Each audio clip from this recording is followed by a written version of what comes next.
Now we're here. Okay, perfect. That was confusing. Anyways, we are gonna send the Discord thingy out. Streaming now with two W's, I guess. Fine. Okay.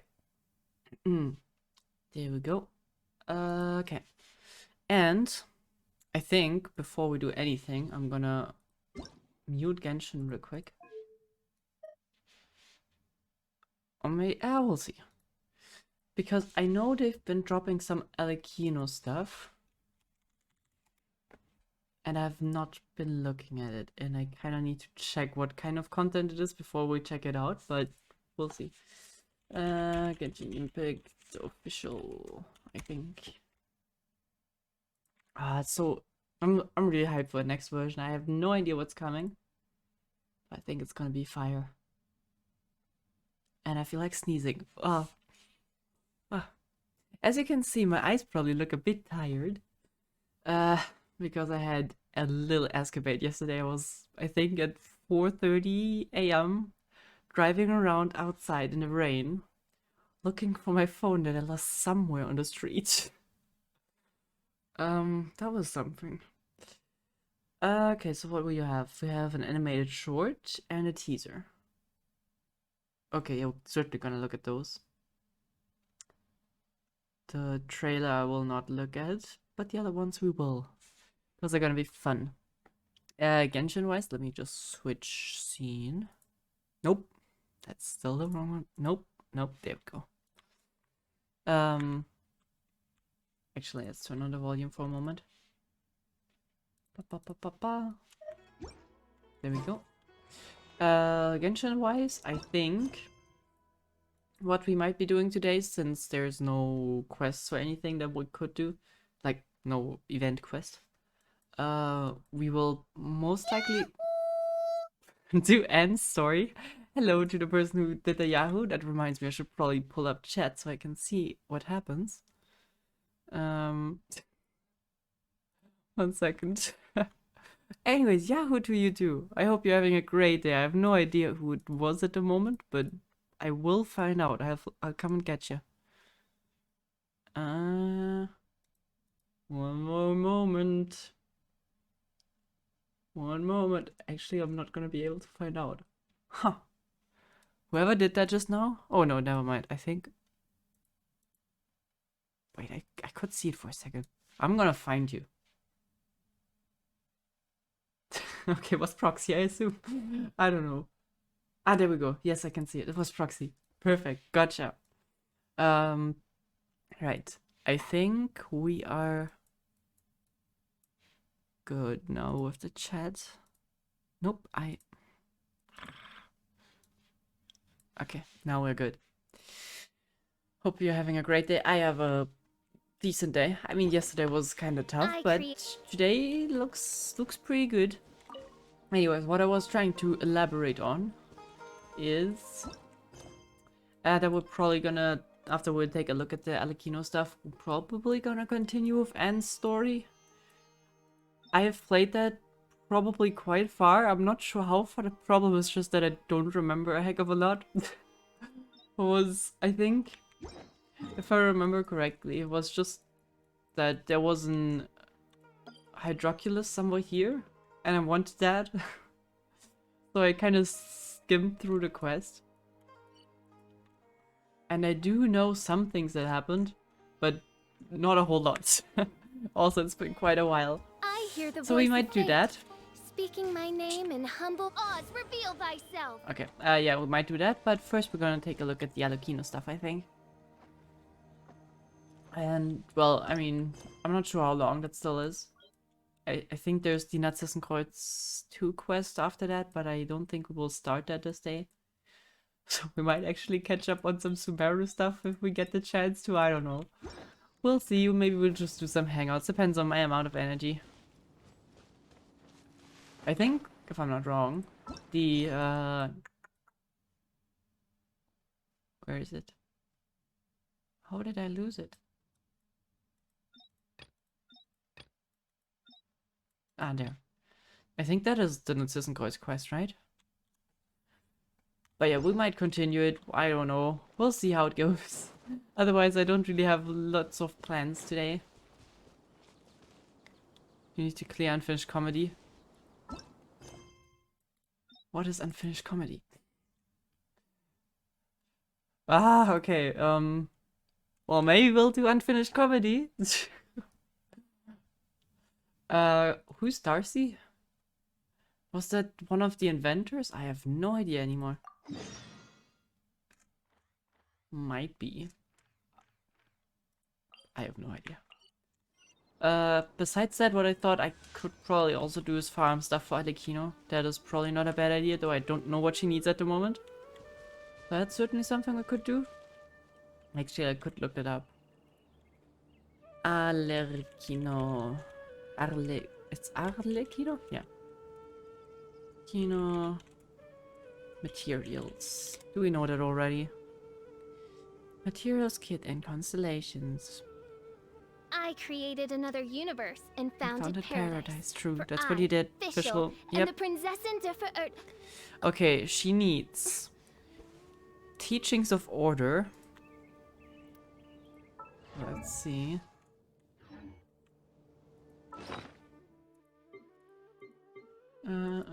Those were in here, right? Right? Yeah.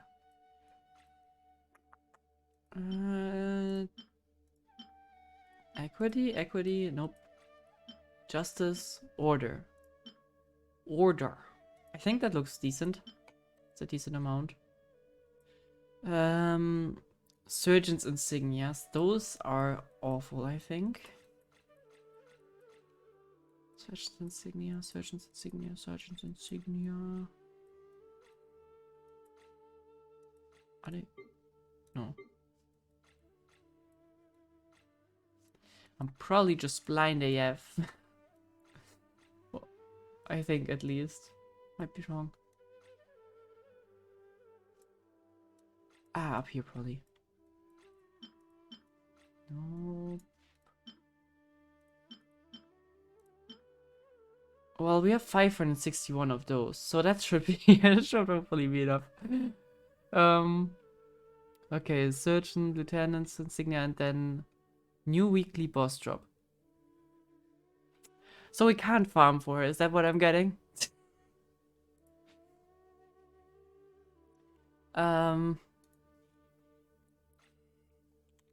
Well, I do worry about her. that is a bit of a problem.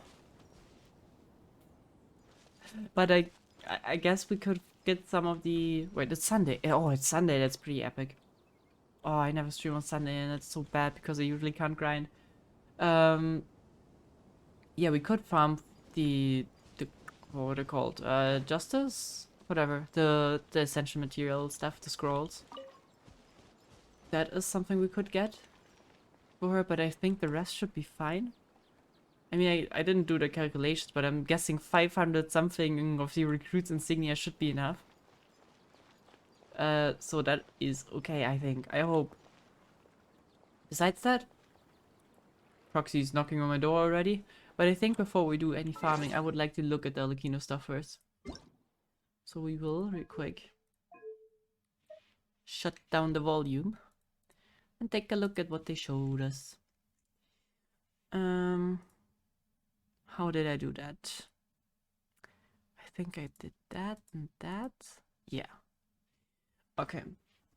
Because, like, as I said, not gonna watch the trailer. I think I would like to avoid any kind of spoilers.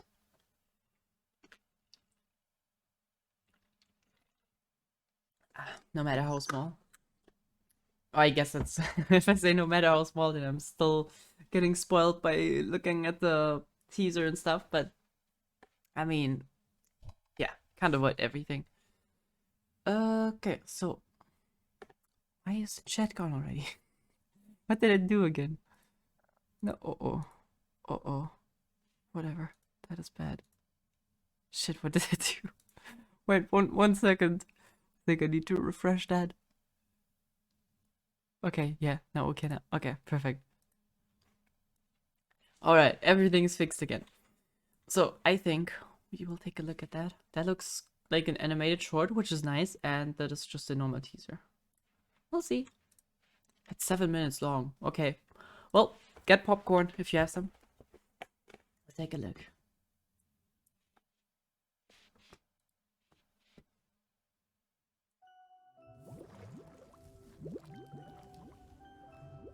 You were born into this world all alone. But here in the house of the... Why is the text so big? What the hell? Can I change the settings? The size? Why is it at 1? Okay, there you go. I think 75% is fine. Actually, 50 is probably as well, but let's go. And we can also... Can you read that? I hope you can read it. Wait, probably can actually... Video override? What? We can also... Yeah, I think that is pretty good, right?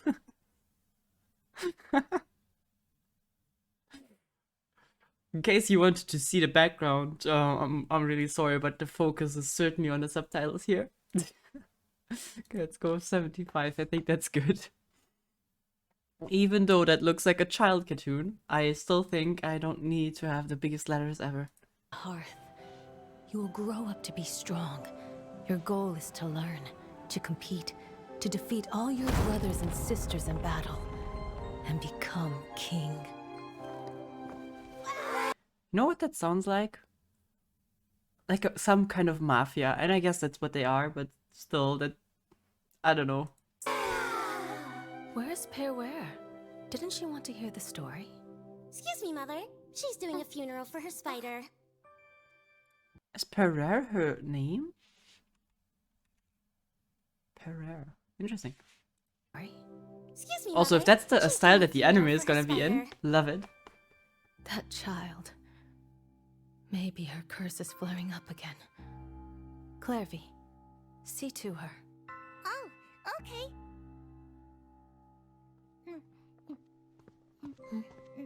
I want cake. You ate the cake. You want some? Sure. You must know spiders don't eat cake. Oh, yeah, I know. The birds soar from their cage. Sunbeams filter through the foliage. Flames grow with immortal. I hope we're gonna get to see something from her in the quest, because they seem like, I don't know, the two cute supportive couple thing. Like, not romantically, but like, you know, when you have kids, there's usually these two couples and they're so different. She's kind of like the supporting character for her, and I have a very bad feeling that she might lose her. Actually, well, let's see. I don't know. And I hope you won't be tainted by fate. Nothing to fear, so go alone. Do mothers usually argue with their daughters?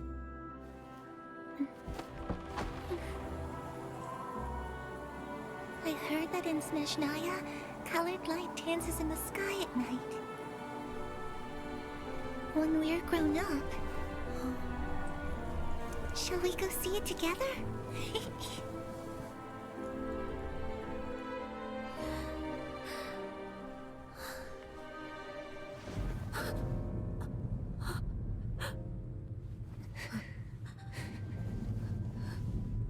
You will be a great king.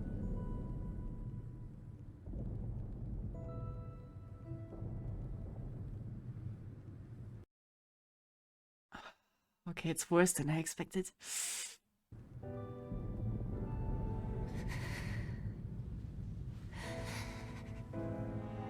I'm sorry.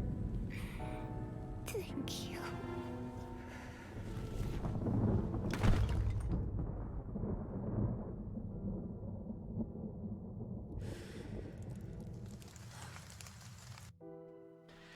What exactly caused her to do that? I mean, they are all they're all very much trimmed to do that, but like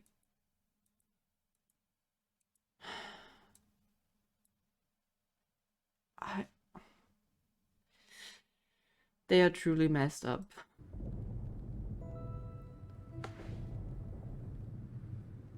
It kind of seems like she was the only person she really had, and why did she kill her?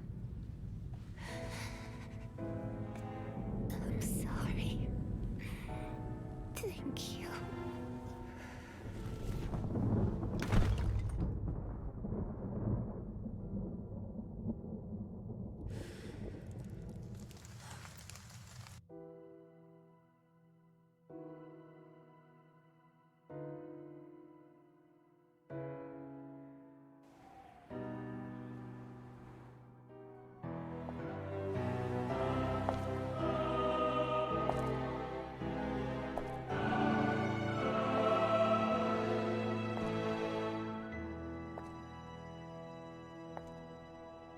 I should have pruned this flower long ago. Not waited till it wilts. How grotesque. Wouldn't you agree?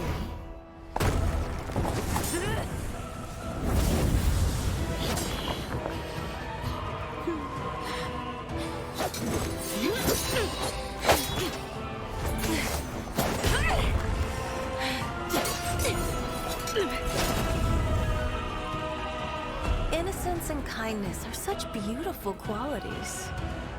Sadly, they're all so useless!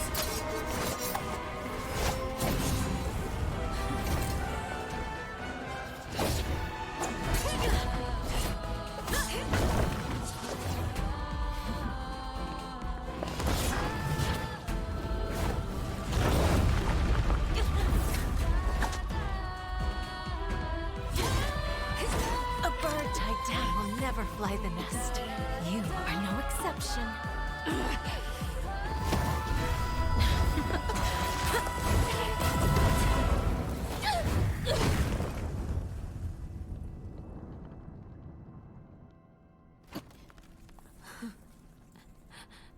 Stay awake, don't fall asleep. The way is long and the gloom is deep. Embers glowed in the hearth, still Surrender. Let your mother guide you, and you shall become the one true king!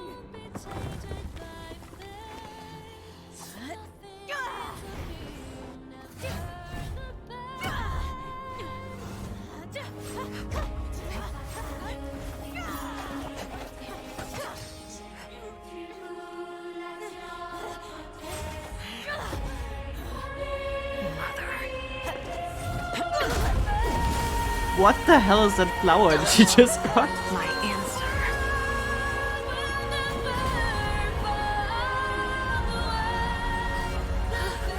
Is no.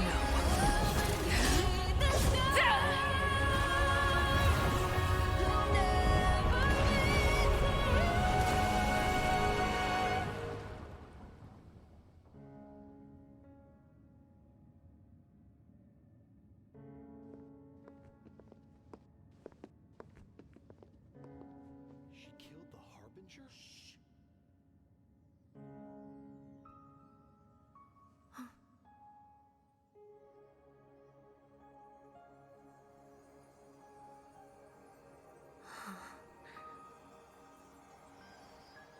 Her Majesty the Tsaritsa has decreed as follows. I hereby pardon your crimes and bestow upon you a new name.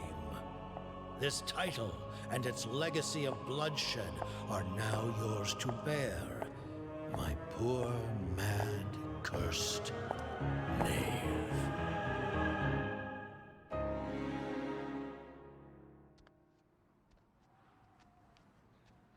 I'm gonna be honest, so far I was not able to follow exactly what happened. I know we'll go through it again, but you guys have to do some serious explaining for me to get what actually happened here.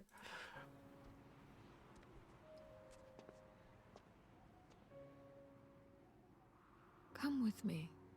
I will raise you as my child. like a strict and unfeeling father. Okay, yeah, you guys need to help me out here. So, okay, very much in the beginning, we have these flowers that I don't know what they are. That's fine, all fine and dandy. Also, hello, stupid face, how are you doing? Then we have the lady, who I assume is the Harbinger, who's currently, like, there's a flashback, obviously, who's in the charge of the House of the Hearth.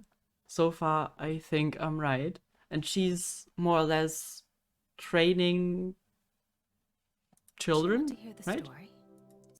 Like these children in order to become assassins or people that work for the Fatui. So far, I think I got it right, I hope. Then we have the Knave, who's like the weird kid with some kind of curse that I don't really think I know anything about. Who apparently has a spider pet that makes her a bit weird to me, but that, I mean... Alright, I had chickens as pets, but spiders are a bit weirder. Though, she looks very cute as a kid, gotta have to say that. Okay, then she had her friend. I guess so far so good. But then... Why did she kill her friend?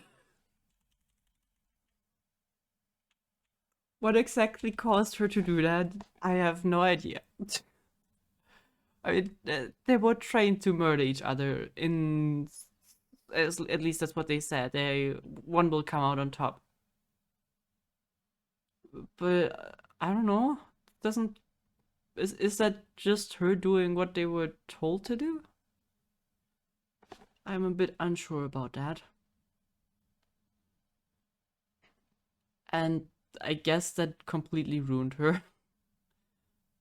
Because then she came after Mother, which is, I suppose, again, the Fatui Harbinger. With some kind of flower that I don't know what it does, but apparently it gave, like, you know, superpowers that managed to kill her. Man, and the fight looked badass. Not as I said, if that's the anime quality that we can expect for the series, hell yeah. But yeah, then she killed her, and the Fatui kinda gave her the title as a Harbinger for some reason, I guess. I don't really know why they did that. Like, maybe if you kill a Harbinger, you can replace them, but that would be weird because otherwise we would also kind of qualify for one. Now I have this shot with 4 of them, I guess. I thought Scaramouche came in later, so I don't know why there's only those. Slumidos? Lumido? I don't know what their plan is, but why did she develop superpowers after touching the plant, I assume? Day is long and the gloom is deep. Embers glowed in the hearth still see. Surrender. Let your mother guide you, and you shall become the one true king! Also, something that I never really understood with Alekino is why they always refer to her with, like, male titles. Whether it's the... Okay, Knave, I guess, is kind of omnisexual or whatever. But King and Father are very much... I mean, it's a title after all, but it seems like there's some reason to that. Which I find a bit weird. But then after she touches that thing, she's like... She's like just... Giga chat mode.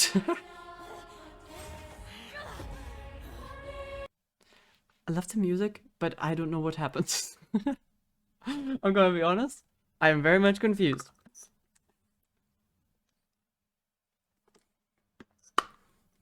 Maybe that will explain itself during the quests? I have no idea. I saw you guys discussed it on the Discord, but I didn't want to spoil myself in case it had anything to do with like leaks or something like that. A few days ago, yeah, Okay, then let's take a look at it.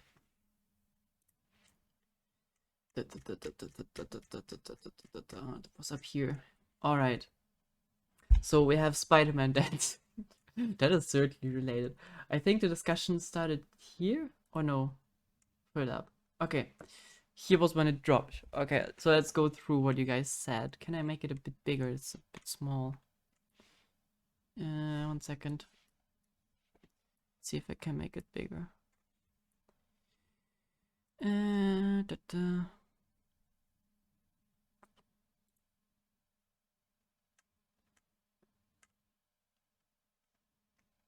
I not?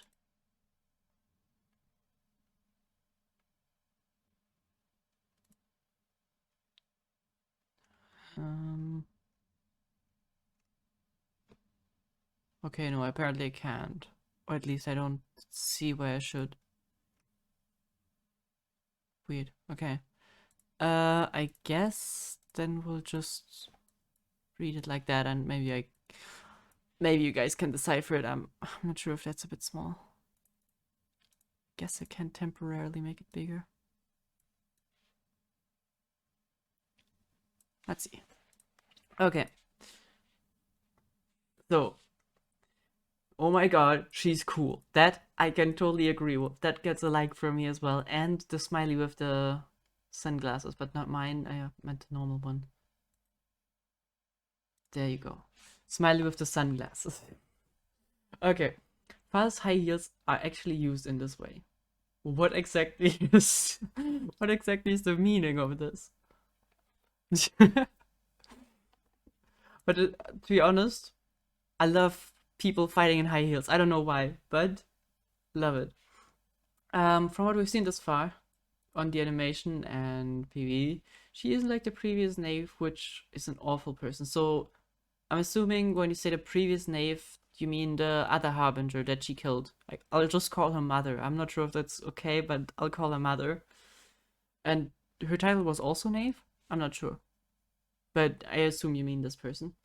The previous Knave, by the way, treating the House of the Hearth is like a place for cultivation, something like voodoo. I don't know these symbols, so I can't read them. A type of artificially cultivated poisonous insect. The one insect remaining in the vessel where the toxic insects are allowed to eat each other. It's an infamous, evil voodoo-like practice in China. Yeah, so it's... I suppose it's kind of a survival of the fittest on a small scale, right? The kids, until they reach a certain age, are encouraged to kill each other until there's only one winner. Yeah, that winner will become the king. The so-called breed a perfect combat warrior for the Fatoui's disposal, I suppose. Yep, that's what I deduced as well. That seems right. Very twisted method indeed. Alikina can't have it, so she retaliated and killed the previous Knave. So, okay, this seems like I would agree with, but then why did she kill her friends first? Like, I mean, apparently she can have it to a certain extent. But, like, to me, it looked like she just completely eradicated the entire House of the Hearth and then killed the root. So they just completely collapsed. Only to in the end start it again by taking in kids. I don't know how she does it nowadays, but considering Linny and Lynette told us that she's not as bad, it's probably not that cruel. Yeah, it's just your speculation that I get. But that doesn't change the fact that although she loves all of her orphans, will take care and protect them, she still sent her kids out for vicious and evil missions. Yeah, I mean, she's a harbinger after all. All for the sake of the Cry Archon's sake. Just that she didn't buy the idea of making a perfect warrior like the previous Knave did. Yeah, okay. But that's so far... I guess the problem with... Like, well, you can... to me at least, I would assume that this was... Can we get a frame with the knife through her chest? Because that is kind of cruel, but such a good shot. I also maybe... Okay. My interpretation of this shot. Here it comes. She killed her best friend as the last victim. And she probably said thank you because she didn't want to kill Alekino. Or I forgot her name already, but yeah, like something like that. And they probably eradicated all of the others already. That I would assume. I suppose then there's just the mother and she didn't want that cycle to repeat itself. But now we got a powerful soldier. But what I still don't get is what that plant really does. I mean, she is powerful, but she wasn't more powerful than a mother. Is that plant like related to her curse? I don't know. Maybe let's continue reading. Okay. Yeah, after all, the world isn't black or white. That is true. The right idea of okay. She doesn't want to become the previous loving mother, so she becomes the opposite, the strict father. Ah. I mean, she always was told that she's gonna be king, so father seems probably more fitting. But it also makes sense. Pierre said that she has to bear the legacy of bloodshed, so she has to do the Knight Battle Royale thing all over again with Lenny and the other siblings. I hope she isn't doing that, considering that she is like that she has witnessed it firsthand. That she doesn't really do it again, but we'll see. Maybe just to complete a ritual, I want to be a king and you have to show me that you're worthy. To me it seemed more like she's taking in the kids that actually are lost and kind of taking care of them. At least that's what I thought with Lenny and Lynette. I'm not thinking that they'll have to slaughter each other. But yeah, I don't know. Okay. The previous one, yeah, okay. Then we have nice shots of a teapot. Okay. The use of cultivating to metaphorically describe the previous House of the Hearth is indeed very appropriate. By the way, insects just like killing each other. The winner is the king. More importantly, the venom of their body will spread with hunting being able to survive at the end of the decree. So powerful. It's not only powerful, but it also contains the venom of all the insects. Alekina has enough strength, but she's unwilling to accept that poison. Okay. And the mother, like... what was that symbol? I forgot. Right, you had it up here, right? No? Okay, I don't know what that symbol is. I need a translator. Wait, does it have a translator? No. Oh, wait, never mind. There was one. Oh, well, no, it's just with... Okay, Google search. To find info about something, just ask. You can say something like, how long is the Amazon River? Or, tell me about butterflies. No, thank you, Google. I was not talking to you. Something like Voodoo Master? Okay. Pays more attention to Venom, so she does not approve of Alekino. It's really a very fitting understanding. I spent some time organizing the language because it involved some unique terminology and my translation software couldn't fully understand what I wanted to express. That is totally fine. Okay.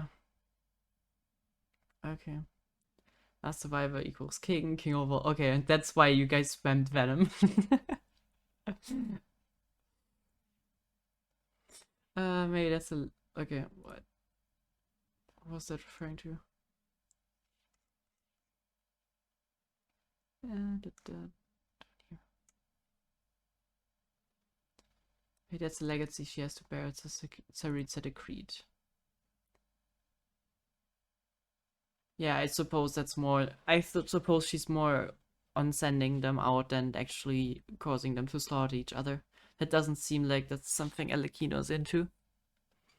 Also, it would really surprise me as she was a victim of it. Don't know why, but I feel like the Tsaritsa is something as a god of love. Skara, Signor... Yeah, okay. So do you have any information why there's only those? They showed Scar and Senor in the background. Both of them was not in Winter Night last were they not? Scar and oh yeah, Scar and Senor weren't, but he was, and he was as well. Speculated to be for Cappuccino, speculated to be a first harbinger, so it makes sense that he's there as well. Strongest human? I doubt that. I think we're stronger. The could foreshadow Senor and Scar is dead. I say Scar is dead because in the interlude quest in Sumeru he deleted himself. I guess he did, yeah. Copy another Scar with the name that we now know as Wanderer. I guess. So you think those Senor and Scar is dead, but he isn't, right? We're not from Tevat. True. Fair point. Fair point. But our brother might be. We don't know, at least. I don't know, it's complicated. Gossip Duo says that the 6th Harbinger position is vacant for many years after that quest. Oh, right, yeah, that changed the history, true. Oh, that's weird. Wait, so isn't it kind of weird that Scar is there at all after we deleted his entire legacy? I'm a bit confused as to that. Well, okay. But yeah, this is interesting. For me, Scar and Wanderer is two different people. I guess, as a matter of fact, they are. Because they kind of complete different lifelines. I mean, he doesn't really remember what he did in the past, right? It's like this NPC is dead, so we replace him with another. Yeah. It's pretty much like... Yeah, I would agree.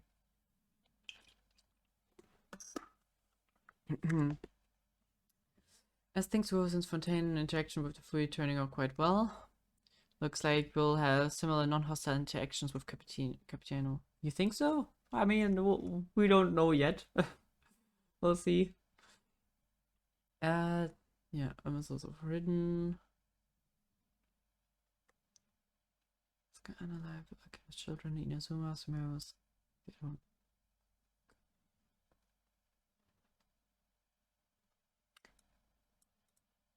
If they don't want to do a mission, they will be branded as a traitor. Wait, who are we talking about?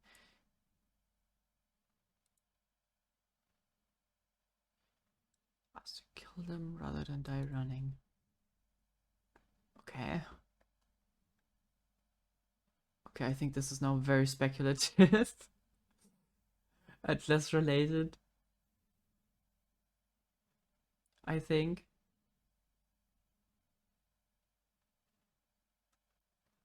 Also, I think that's from Honkai, right? Okay, yeah, there's no discussion, I think, about that I saw. There was a discussion about, like, Abyss. You know what? Now that I saw her as a kid, I kind of realized it even more. You know who Alakino reminds me of?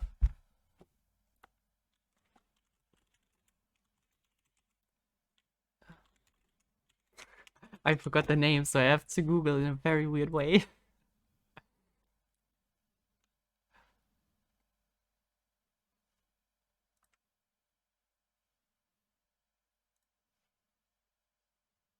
That's what her name was. Now I can replace the weird term that I put in.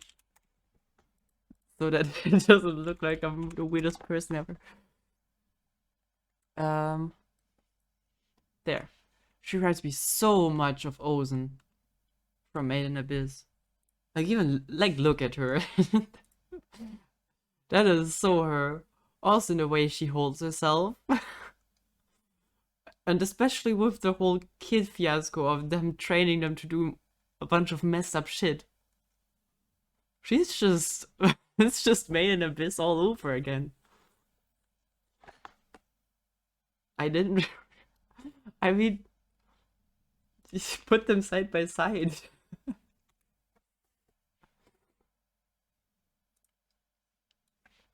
Okay, Alekino wears more white, but that's pretty much it.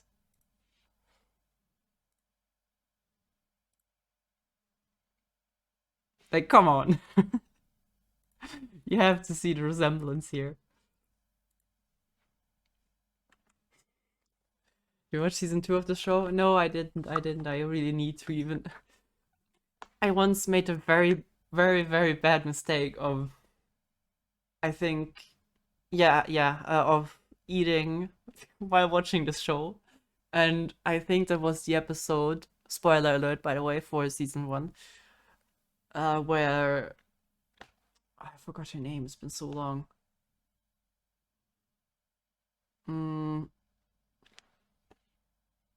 Well, where the little girls were turned into monsters and completely dehumanized. That's just, yeah. I was eating while doing that. I will never ever eat again while watching that show. Such a horrible, horrible visual experience. Oh yeah, Midi. Oh yeah, there she is. Yeah, recommendation from my part, watch that show. I think it's very good. At least first season, the other one I haven't watched yet. But don't eat while you do that. Anyways, I think we all see the resemblance here. It's way more evil and immoral. I guess that is to be expected, right? It's not gonna get better. Yeah, but that kind of came up when I saw this thing with them being kids. I'm not sure who the bigger guy is. But sure. Man, she looks so cute as a kid. But okay, I am very much left with questions after watching this teaser thingy. I think I just closed chat? No, I didn't. I'm very much left with questions. Yeah. That being said, I'm very much excited to find out what the details are. I hope we're gonna find out. They must. If they give us an animated short like that, then they are sure to give us a lot of explanations. I hope. Genshin is really good at giving us a lot of questions and no answers. So we'll see, but I'm really excited for this. Some believe that growing up is a gradual break free from the shackles. Fate sets most brutal rules for us, turning day into night, leaving the future dwelling in but the lingering warmth of dreams. Thus our weapons clash, burying the remnants of another setting sun, and welcoming the next rising dawn. Then, when the cage shatters, once and for all, may gentle flames envelop the shielded flowers, with their song echoing in the embers. There's a teaser. Yeah, we'll look at the teaser in a second. I hope we get an explanation for the flower. That is what I'm the most confused about in this whole trailer. And her curse. I suppose they're related. But those are incredibly confusing for me. Oh yeah. Love the Fatui. As a concept, not as people. They're very much bad people. Oops, that's the wrong one. But yeah. Okay, let's take a look at this one. Maybe we'll get actual explanations. Who knows? One can hope. I'm sorry, Father. I was reckless. When I saw those emaciated patients, those poor children, the futile hope in their eyes. I've told you before, recklessness always leads to failure. But it was not wholly in vain. I shall settle the rest. Wait. There was a translation, I think, for that. Emerging magnates Tartofu, philanthropist and savior of the poor. I assume savior of the poor. Ah, those fools. They will never know the wonders of wealth. Huh?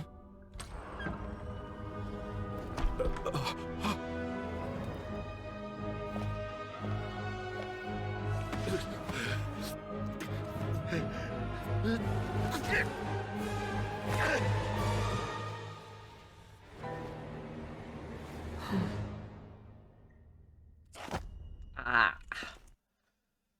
I've seen movies where they did that with more detail, and skulls being crushed with high heels is very brutal, and I think I saw that it's possible. I don't want to see that. I'm glad they didn't show it.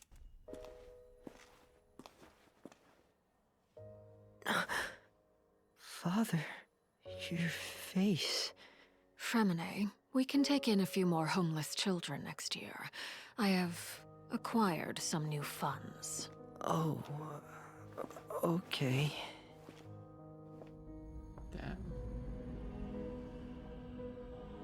Mission accomplished. You can sleep now. Thank you. Once I'm better, I'll start my next mission.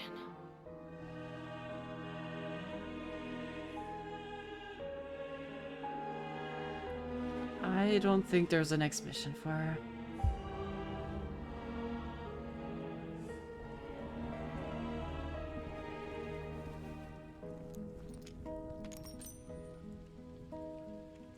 Wait, I need to read that. I can't just skip over that. Monsieur Tartuffe's body found. His scandalous reaping of profit under the guise of a philanthropy exposed. Yeah, of course. His immense wealth has vanished without trace. Those who parade their virtues often do the most evil. True. We are not like them. Rest in peace, Snezhevna. You're not like them in what way? That you don't masquerade your evil? And don't boast about the good you do? My child. Huh? That is... How is my child meant? I need to see this guy again. They don't look to be related in a bloodline. I don't see that being the case.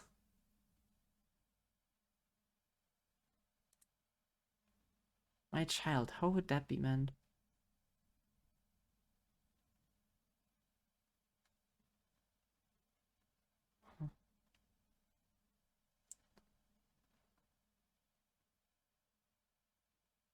I want to go back to that part. I mean, she's... Wait, no, where was that? What I meant? There was something, I forgot what I meant. Ah, damn it. So, what I'm assuming is this guy also employed children? I assume that is why she stumbled across them.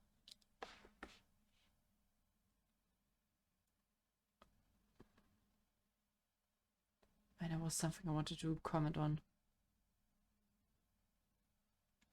Obviously, the head crush. Painful. There was something. I forgot though.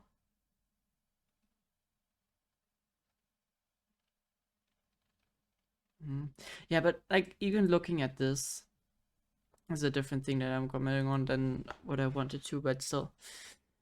Even looking at this, I don't see Alekino being the kind of person that would actually use her children, or I guess let's call it children.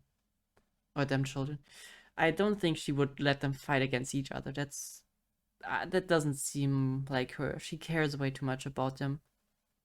Even though she calls herself as if she's the cold father, she does seem like she cares about them. Oh man. Like seeing all these shots, like even though this was more in the style of the traditional teasers, I really, really want to see them do the anime. Yeah, I need this. This is gonna be so good. Ah, can't wait for that. Because I feel like they have so much background stuff to tell that they just can't cramp into the game. Let's hope we get something soon. It's been more than a year, not even an update about it.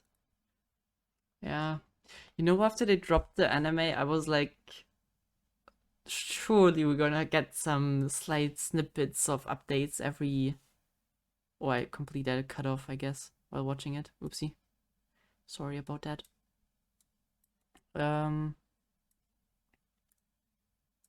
Yeah, I was expecting them to show something every damn update live stream. Expected something to come, but they never showed anything. And it's really been a while. Has it really been a year? Oh yeah, it has been. Man, I mean the anime is on a very different style compared to what we've just seen. But still, I feel like there's so many stories that they have to tell.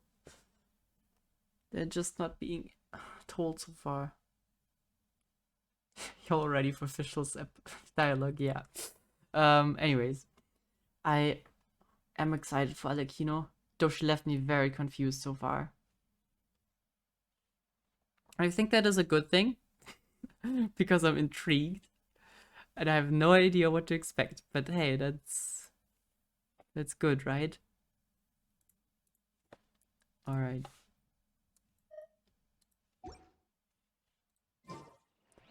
Even when we're not looking up at the stars, they're always there, watching over us. I don't... My brain probably needs a while to compensate for what just happened. Not compensate. What am I talking about? My English is absolute trash day, I'm sorry. To, like, process everything. I don't know. This left me with way too many questions and way too little explanations. But I think that was my standard my standard slogan for, I think, all of Sumeru and all of Fontaine, that we're constantly being fed questions but don't really get any answers. Or if we get answers, we get 5 more questions and 3 more answers. So, yeah, Tevat's still very much a mystery.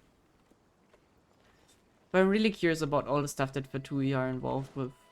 I don't know what it is, but even though they were instantly portrayed as the evil guys from the very beginning, the more we played, I feel the more there's something to them that we kind of shouldn't glance over. I think it started with Child. Child was still very much, yeah, we're doing bad stuff, but I'm kind of a good guy. Yeah. But they're, yeah, the line between good and evil is very blurred for them. It's kind of the same thing that Alekino said in the beginning with the masks, that some people mask the evil they do. They just don't really do it, but they also do quite a bit of good things.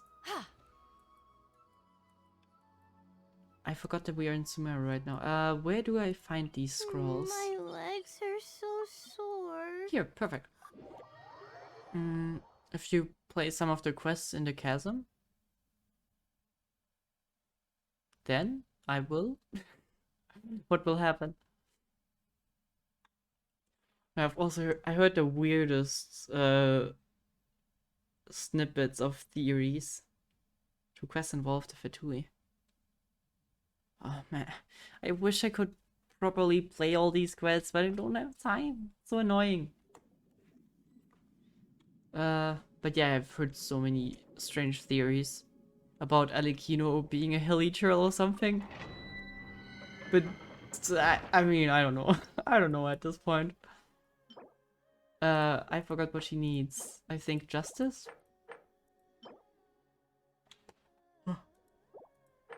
Sorry. I think it was Justice, right? And do I still have it open? I don't.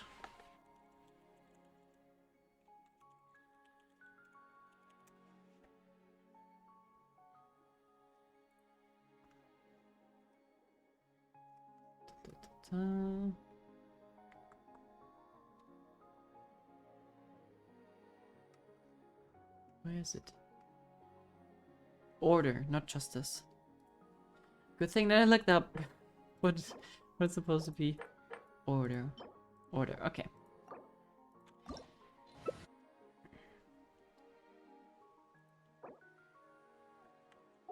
Why does it say hobby? Oh, that's... oh. Okay. Never mind.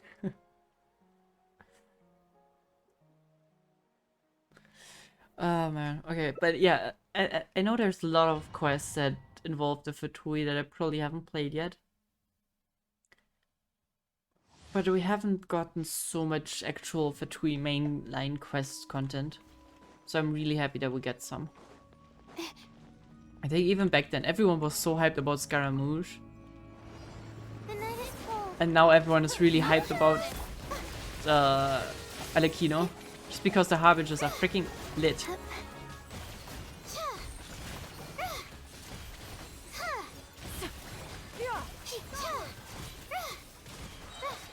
My guiding star.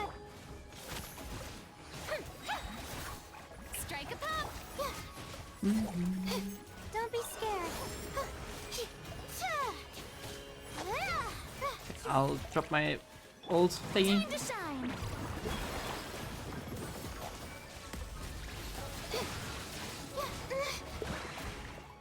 How did that know? Oh, okay.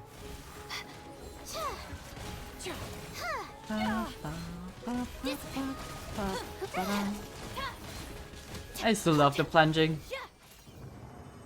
Nothing more exciting than plunging on the enemies. Wait, doesn't make sense to use the condensed? Wasn't it that I get double if I use the original resin? Wait. Help? I need help. I should use the original, right? Leyline. Okay, never mind then.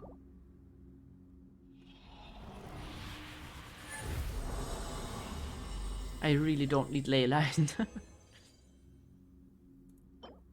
Okay, cool. How many? Do I have a list of how many I need? 16 philosophies, 12 philosophies, 6 philosophies, so 10, 22, 38. I probably have enough if I get like a few more and so many for some reason. The night is cold. Let the world come alive. Cold. Mine to command.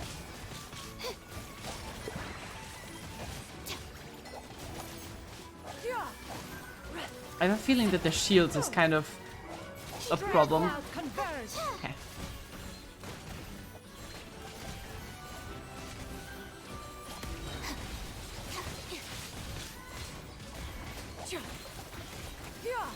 Does it make a difference if I plunge from the top? Also, I think I need to turn on the volume. It's really loud. My guiding star. Strike a pop. Dissipate. Skyward. Nice. That was 15 seconds faster. I think... I'm not sure if it makes a difference on these plunges if I jump all the way to the top or if I do a lower plunge. Okay, wait. 80 divided by 3 is 10, 20, 23-ish. Yeah, I probably even have enough already. I can do one more, but I think I should probably have enough.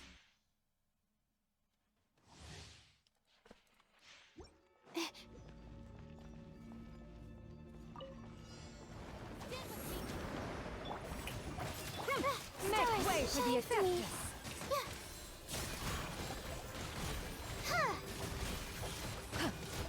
Out of my way. I'm not sure if high plungers do more damage or if it's just me thinking that.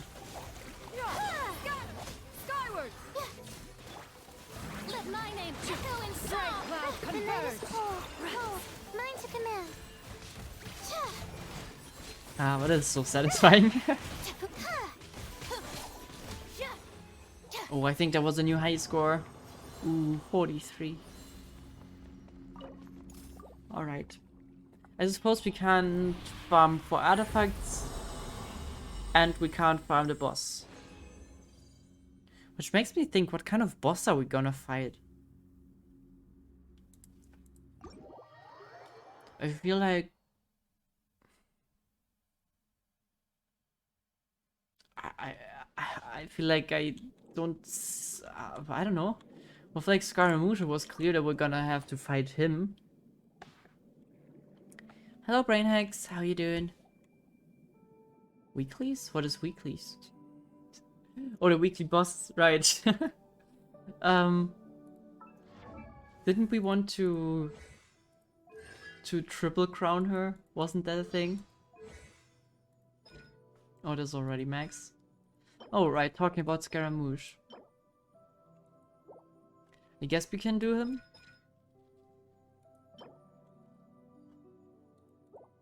Also, that would require some of the philosophies of ingenuity, though I think I might also have some lower tier ones at this point. Philosophies of whatever that is. Oh, never mind, I totally have none of those.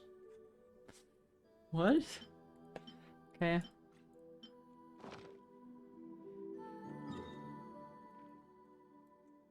And let's beat that kid up. I'm not sure, does it even make the boss fight harder or faster if we do it together? Yeah, we need those. Wait, how many do I have from those? I have 2 of those, 2 of those. It's actually harder. Okay, that's good. Because I always feel like this boss is way too easy anyways. I'm happy giving you... well, you also have a shield, but still. Okay. Osmanthus wine tastes It's the same as I remember. But where are those... Oh, sorry. But where are those who share the memory? True. Thank you for not switching him out before he was done with the voice line. Even when we're not looking up at the stars, they're always there, watching over us. Did I tell the story of why I'm so tired? I think I did, but I think that was like 2 minutes after I began the stream, so probably no one noticed that. I am really tired because I was on a birthday yesterday and got home at 3 AM, went into my apartment and realized I didn't have my phone with me. Which, I mean... Where do you want to go next? If you'd like to see Liyue's tourist spots, I have a few references. Thank you, strongly, but no. Which was a bit weird, because I knew that I had my phone with me when I left the train and got onto my bike. Osmanthus wine tastes the same as I remember. But where are those who share the memory? Thank you, Zhongli. So, take your time, Proxy. Anyways, so I was looking for my phone in my apartment, realized it's not there. And even checked my router if my phone is connected to the Wi-Fi. Which it wasn't. So I was like, okay, shit, that means it's not in my apartment. Boats and I are made for transferring commodities. Jesus Christ, strongly. Anyways, I had my phone with me somewhere. Well, I lost my phone somewhere between the train station at my home place. And it was 3 AM. And I took a bike home. So my thought was, okay, maybe it's where I locked my bike down. Jesus Christ, strongly. Same as I remember. Whose birthday? Birthday of a friend of mine. Okay, thank you. Shut up, strongly, please. Anyway, I then thought, okay, fuck. If my phone is somewhere at the train station and I'm not gonna go down there and look, then it's gonna be gone tomorrow, right? Because someone's gonna steal it or take it with them. So I decided I have to go down there. So at 3:30 in the morning, I went on my bike again and went down to the train station to look for my phone. Didn't find my phone there, so I was kind of concerned. Thought, okay, maybe I somehow managed to turn it off so I couldn't like find it in my Wi-Fi network. But then, when it was on my bike, by the way, it was pouring rain at that moment. So I was driving home, and on like the last chunk of the way back, I saw it laying on the floor, on the road, in the middle of the road, in the rain. Just completely left out there alone, and somehow found it. That was so, I nearly went right over with my bike. I'm so glad that I went out there, because if I didn't, it would probably have been run over at this point. I have the fortunate situation that there's kind of no one living here in the area, so there's not a lot of cars going. But yeah. Anyways, I found it and it's not even damaged. It's perfectly fine. Insignificant. Anyways. Dare to mess with me? That is my story time. And so I came back at like, I think at 4:30 I was back. I mean, I was relieved, but still. I forgot what these things do. Ow. I think Electro was shocking him? Yeah.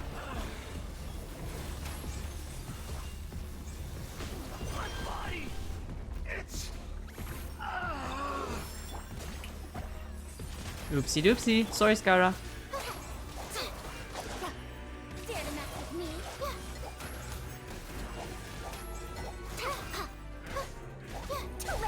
You cannot defy.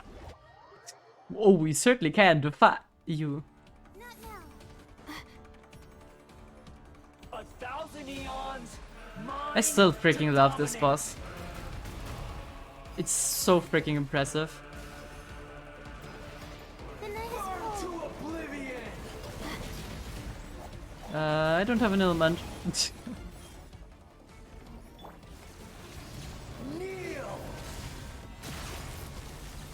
I love it. My guiding stars.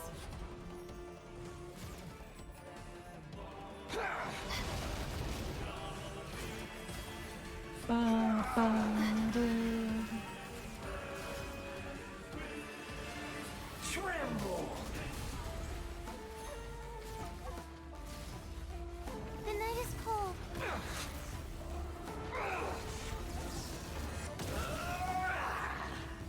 Oh, I should have probably dodged that. My guiding stars. Reality is pain.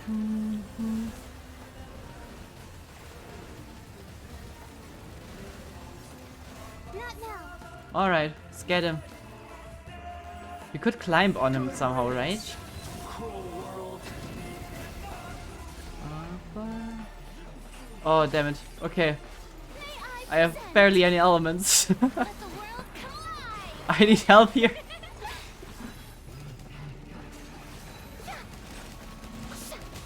There we go. So are there any left?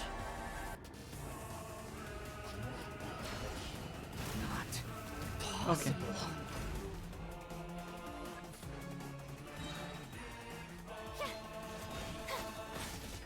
Let my name echo in song.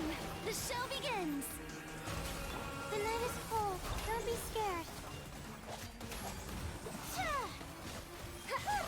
Oof. Destined for more. Man, it's still such a cool bot. And a boss. It's a bot boss, but I love it. I think visually, probably one of the coolest boss fights, but it's unfortunately a bit easy. I guess all of the fights in Genshin are kinda easy if you can take your time. Ooh, that is good.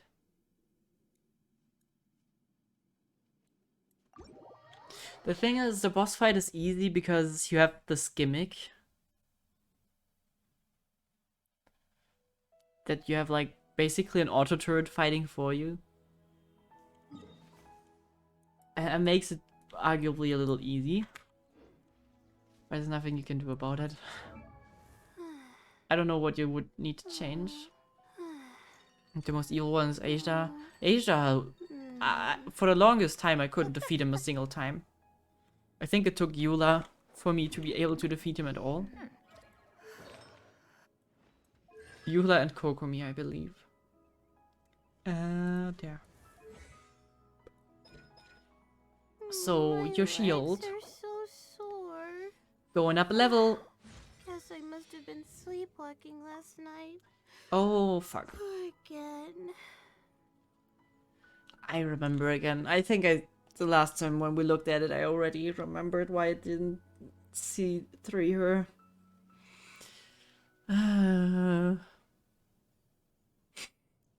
I hate summer trolls. Why are they so rare? You know a good few spots? Okay. Just teleport, I'll follow.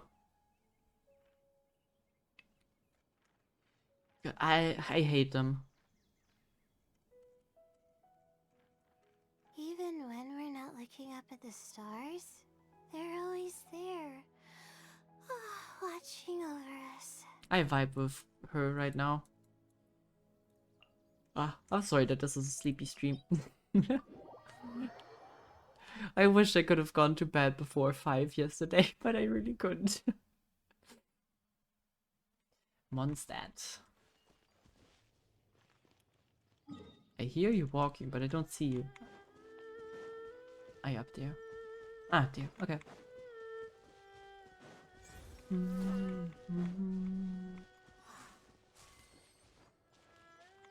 Ooh, epic. Even blue ones. Do you have a route? I will note it down if you do. Oh. And he's gone. Why is there no marker where you are? There we go.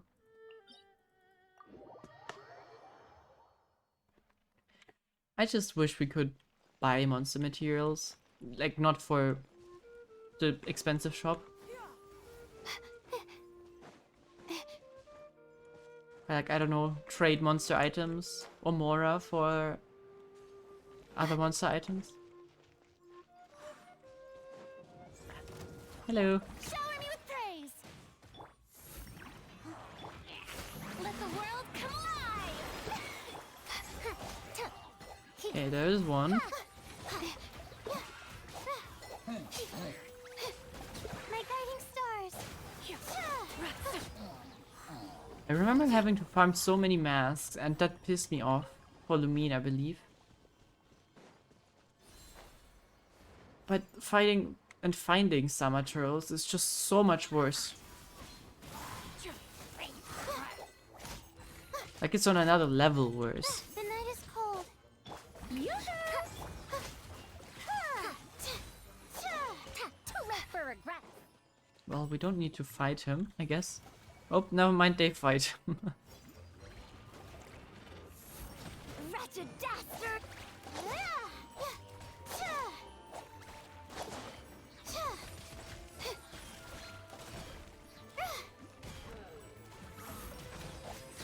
Okay. I think Proxy's already off again. There. Yeah. Okay, I think we're gonna do a hangout later on, not the world quest. I don't think I'm able to like do proper proper reading today. Really sorry.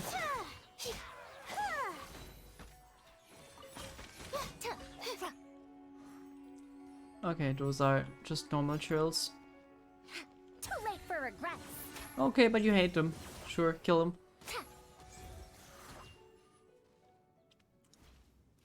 I should probably build my... Well, I should build every character.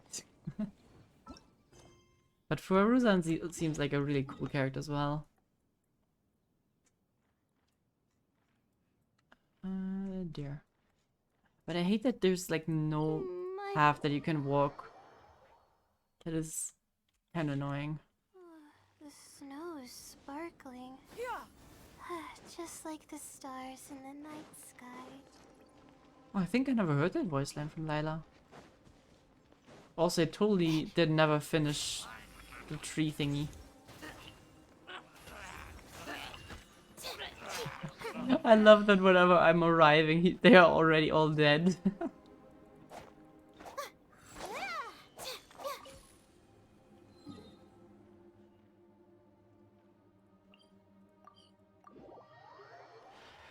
But that's the advantage of being in the big chair. Guiding stars. Having the easy job. Who else is joining? Nerva. I don't know Nerva. I'm sorry. Isn't Nerva the robot thingy from Neon Genesis, I think?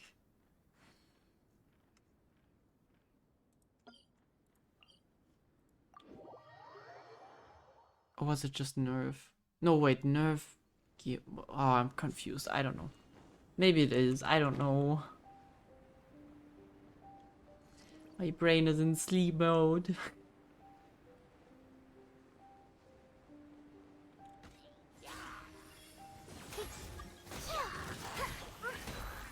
I don't know who Nava is. If you're in chat, tell me. I will let you in, but I'm not gonna, like, invite, like, a bunch of people right now.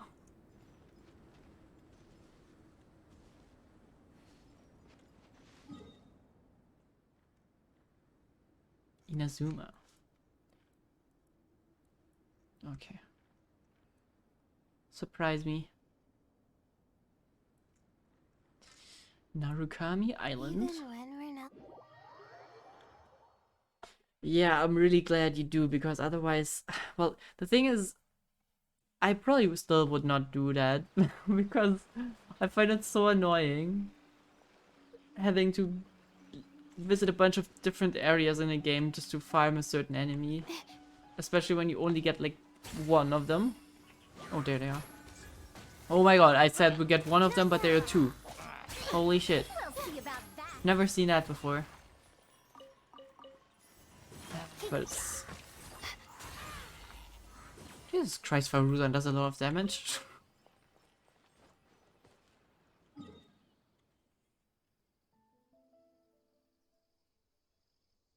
But yeah, I mean, I can take a look how many I do have at the moment. Because I definitely did not count. 7 of those. I think maybe enough for 5 of the others. I don't know, man.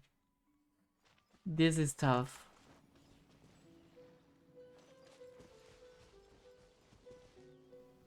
Just a few more spots. Yep, sure. I'm glad if you showed them to me, because maybe I remember some of them.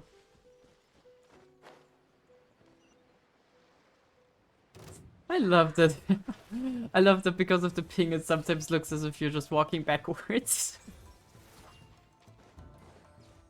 I'm here as well, hi! Dare to mess with me. Shower me with Forbidden Scroll. We'll see about that.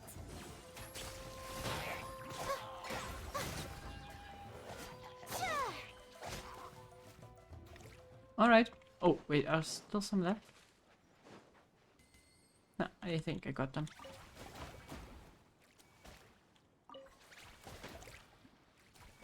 Okay, next one. Enkanomiya. I don't know when I was there the last time. That is probably years ago by now. That reminds me, ever since I got Furina, I kinda neglected my Kokomi. Wait, Enkanomiya, not Sanganomiya. Enkanomiya?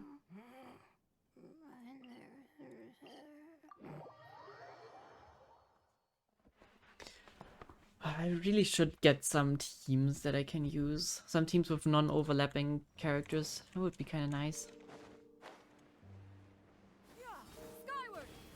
I didn't even loot that chest. Not ears of a storm. That's how much I explored Enkanomiya. And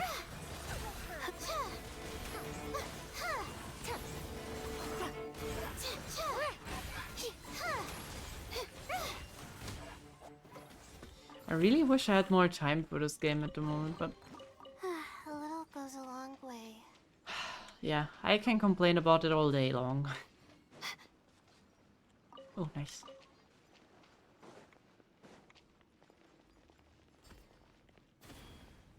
Oh, okay. Sure.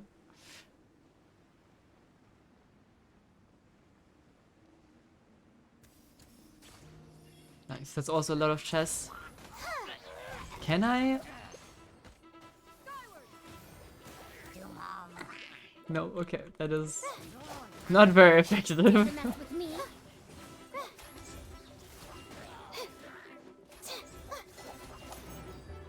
Oh, still alive?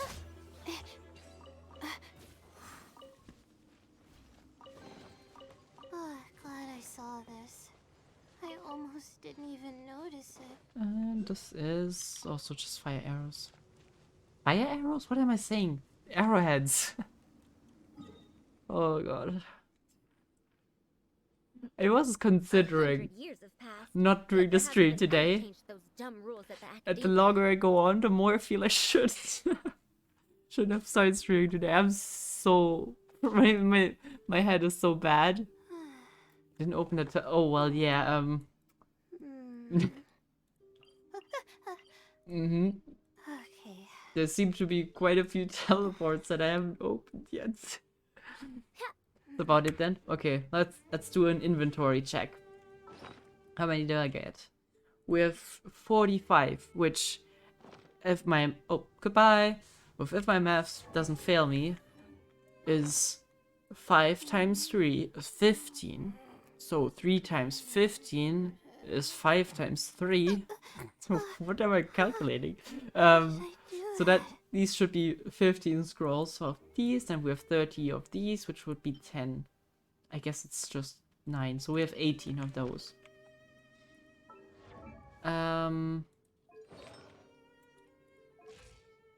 That is...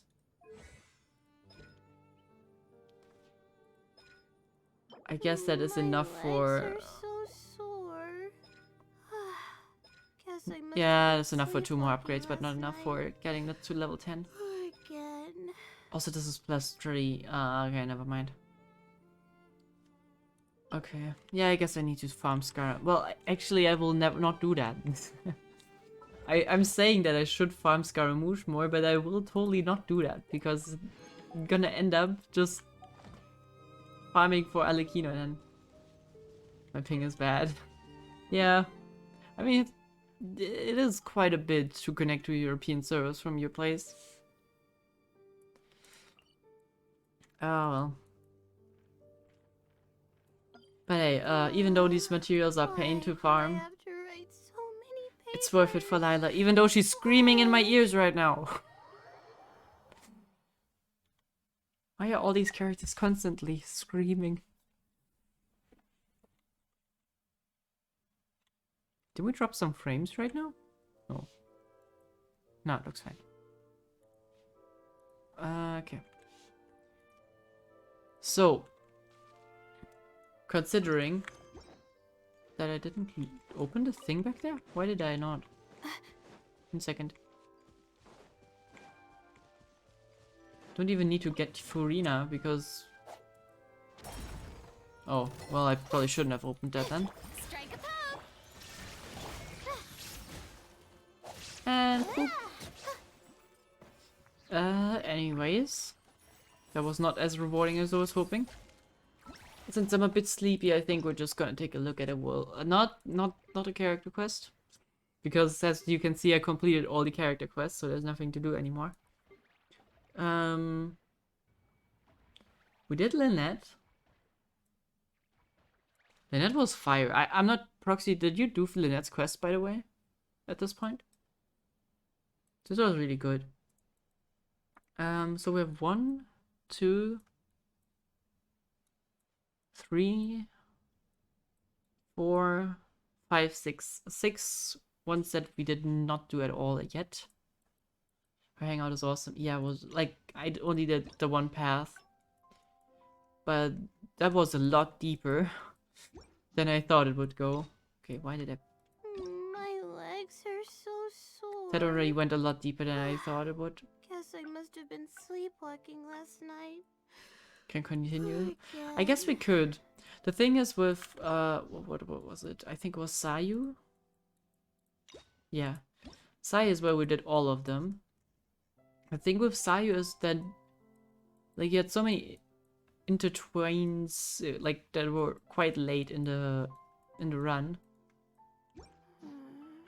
and they were all more or less similar. And I feel like with Lynette maybe they are a bit different because the decision could lead her down a whole different path. So actually, yeah, maybe let's do that. And if it ends up being very similar to the other one that we did before, then maybe we will do another one. Besides the cutest one. Yeah, I mean, there's a reason why we did all of them. Why? Jesus Christ, Lila. Can you please be silent? Thank you. Oh, God. There you go. Now the Shogun's gonna scream at us. It's not gonna be any better. But yeah. We can... Oh, sorry. We can continue from the decision, I think. If I remember correct, well, we can just start from the beginning.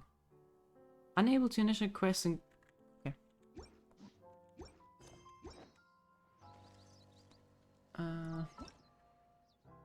There we go. I remember once I finished her hangout, I built her instantly and gave her one crown on her skill. Yeah, I mean, it's fair. No, she's my best and evil virgin team comp. Okay. Yeah, the thing is, I think that when you have like some connection to a character, you're more likely to build them. Even if they're not the bestest of characters. Why did I say the bestest? Let's just say I said bestest because I wanted to make a joke out of making something that is better than best. So yeah, my brain. I'm so sorry. What was I talking about? Yeah, when you have an emotional bond to a character, you're more likely to build them, no matter how strong they are. This is kind of the reason why my Traveler, even though I think this one isn't. Oh, okay, she's kind of built. Oh, I actually could level her up. Even though my Traveler is not that strong, I still built her up, especially the Animo Traveler. And even with this one, I would like to upgrade the pew pew cannons. I still want to...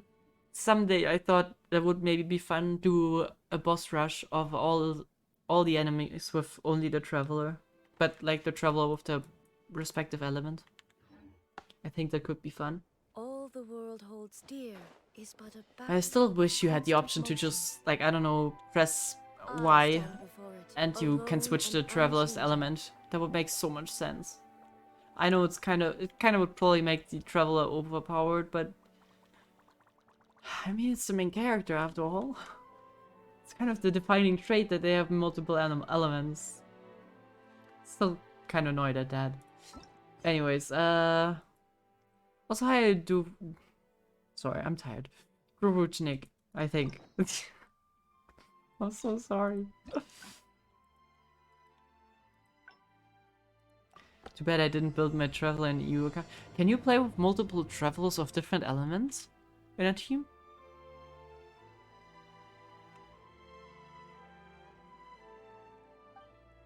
Because that would be fire. Well, probably not fire because we don't have the fire Traveler yet, but it would certainly be Dendro, Anemo, Geo, and Hydro. And Electro. Damn, we have too many Travelers. Okay, Hotel de Boer. Oh yeah, that's also one thing with the hangouts. I think I talked about that the last time.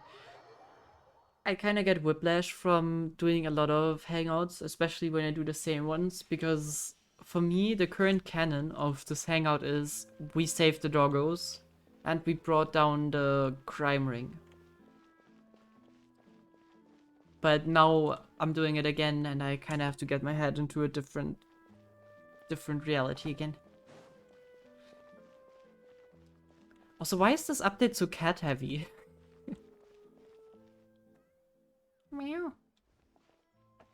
Is that Lynette with a little kitty? Meow. Yeah. This was still such a weird encounter. So let's do the different path, I guess, this time. What are you up to? Oh, it's you. 1 second. Now activating chat mode. You made me jump there. I thought they'd finally caught me. I still feel like Lynette is more of a robot than Catherine. But yeah, hey, you jump? I barely noticed it. Well, my heart rate did. Jumped up a little, I mean. Skip button, yeah. We'll skip once we've repeated something again, but I think the intro is fine. So yeah, what kind of trouble are you in exactly? Objectively speaking, the trouble was entirely of my own making. Half an hour ago, I was at Hotel de Boer for a drinks reception. It was to celebrate the successful opening of a show, but it was draining my energy. So, I waited for the right moment, then snuck away so I could switch to standby mode. So, they sent someone to find you? But why? Probably because I'm playing the lead role in the show. What kind? Wait, did you tell us the last time? I don't remember what kind of. Oh yeah, it was something with a puppet. I think. Is that so surprising? I'm always getting invitations to do solo performances. I just usually get Linny to write back and turn them down. But then came the Fontanalia Film Festival. We took all the kids from the House of the Hearth out to see a film, and after it finished, they all started clamoring for me to try out acting for some reason. Even Linny was chanting along with them. I still think it suits her, but I don't know. Anyway, it just so happened that a director called Mary had sent me an invitation right around then. I'll spare you the details, but basically, I ended up accepting it. So this is the dramatic debut of the magician's puppet, huh? Yep, you nailed it. I still love that pose. Of a puppet.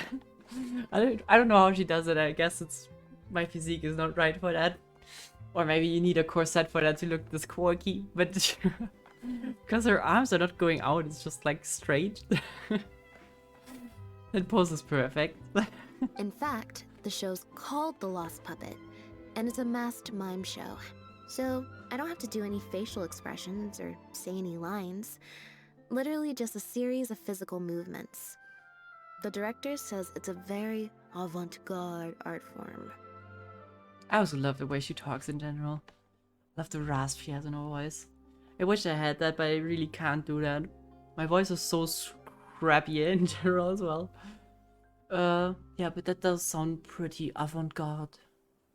But can people understand the plot if you're just moving around? Art is not comprehended by the mind, but felt in the heart.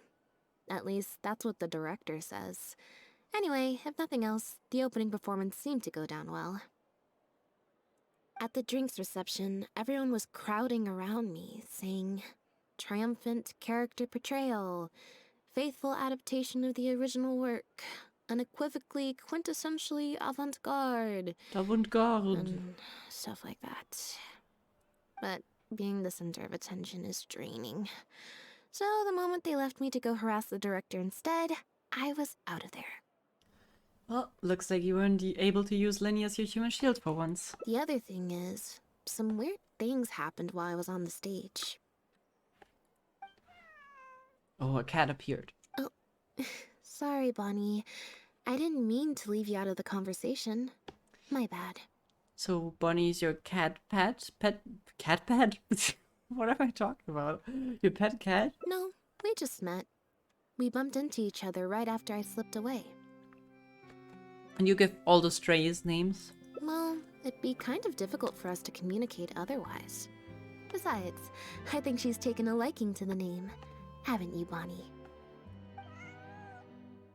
Yeah, that's right. Good kitty. We'll go find your owner soon, I promise. Oh, so it's not a stray then. Nope. She's wearing a collar, and for the most part, she's pretty well groomed. If she is a stray, she hasn't been for long. Her stomach's been growling a lot. I guess she must have been missing for a few days now.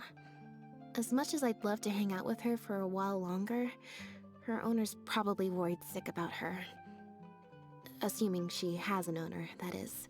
Well, knowing how the other path went, wouldn't say so. Do we know what happened to the cat in the end? With the other path, did Lynette adopt the cat? Would probably make sense. But the reception... I should probably show my face there again at some point. Even if it's just to make excuses and leave again. Decision time. True, I agree with the cat in this situation. Well, I just find it exhausting. Thinking through all the different ramifications of different choices and so on. That's more Lenny's area than mine. So, unless it's something really important, I usually just leave the decision-making to him. Well, but looks like you have to do the decision today. It's fine. He got Fremonade to make me a little something for just this situation. Poof! A phaetometer. I still love this thing. I'm so glad we got this, because it's basically a net 20. And I love having the ability to do random rolls. I don't know what we're gonna use that for, but I think I will whip out that little head every once in a while from now on. It looks pretty over the top, I know, but it's essentially just a box of cards.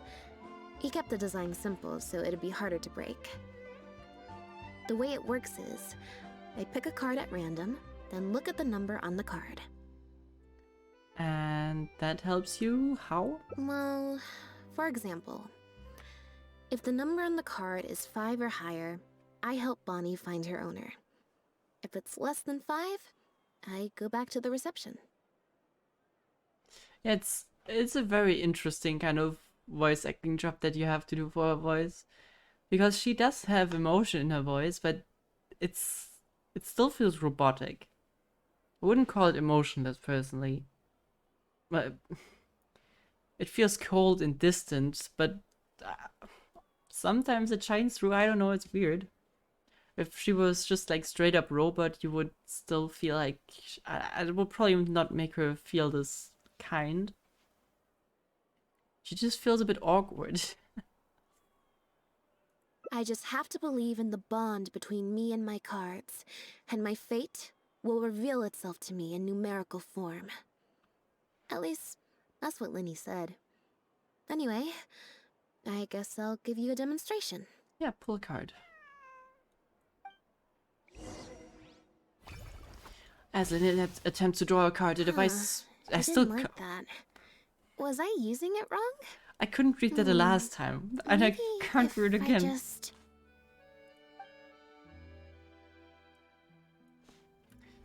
Well... Clearly, there's some design flaws to iron out. I'll have to let Fremonade know. Well, as you smashed it on the ground, I think it wasn't really a design issue, Let's see, which card did I get? 4. Less than 5, so no helping Bonnie. Well, the cards fell on the ground though, so I don't think it counts as fate. If you want to get the right answer, you have to let fate decide. Also something Lenny said. So, to put it another way, if picking a card up off the ground is how to not leave it to fate, then that means it must be the wrong answer. I don't see how picking it up from the ground is any different. But yeah, I think sometimes you just have to accept the answer is what he meant, but sure, let's go along with it. Or... why don't you pick a card? Since I ran into you here, that means... our fates are, like, interfering with each other. You're talking nonsense, but sure, I'll pick a card for you. Thank you.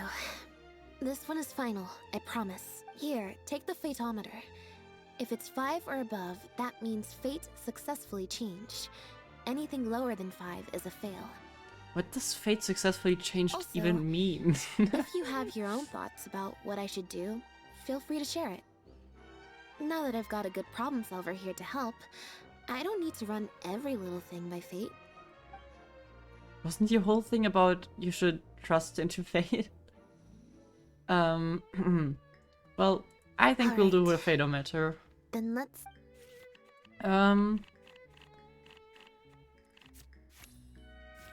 6. That means... So, we're looking for Bonnie's owner? Wait, no, please don't, because we already did that. Bad quests, cards, and random numbers. Yeah, totally. There's 20 cards in total, numbered 1 to 20. Just a bunch of luck. So there's only a 1 in 5 chance of drawing less than a 5. I should also mention, this time the cutoff was 5, but I just set that to wherever I feel like. Yeah, I mean... I think that is kind of how D&D works, right? Actually, I think D&D has rules on that, but still, in general, if you do like really lighthearted D&D, it's also like, I think your strategy sounds sound. 12 or above, and it will hit. Or you just say, yeah, that is the most stupidest plan you've ever done. 18 or above. You're just a dungeon master of your own story. Oh yeah, it seems like you really don't want to go back. That's why you picked a 5. To put it in perspective, I said I'd only do the show if I drew a 1. Fate can be pretty sneaky sometimes. Yeah, you didn't really give Fate a lot of options there. Meow. Fuck. So... Wait. Oh god, okay, I think we need to restart because I rolled a 5. Damn it. Well... I think we need to restart it. God damn it, cards. I still am gonna roll again. Huh, I didn't like that.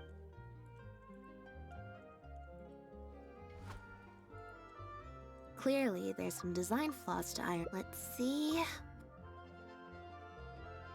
Okay, I still think we're gonna do the fateometer.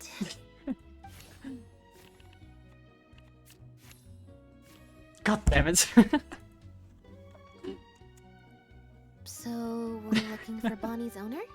There's 20 cards in total.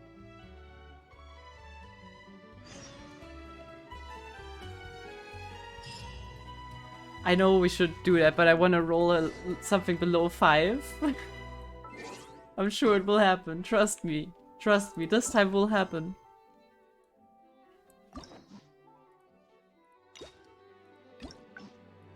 As a very experienced gambler, I know that if you have a 1 in 4 chance, it's very likely to work on the 3rd try. Alright. Jesus Christ. So, we're looking for Bonnie's owner? There's 20 cards in total. Okay, so it's a 1 in 4 chance. Statistically, we must get it right now. Like, this is 100%. I studied statistics for a few years, I think. And having a 1 in 4 chance means that after the 4th try, it's 100% guaranteed. That is how probability works. Just trust me with this one.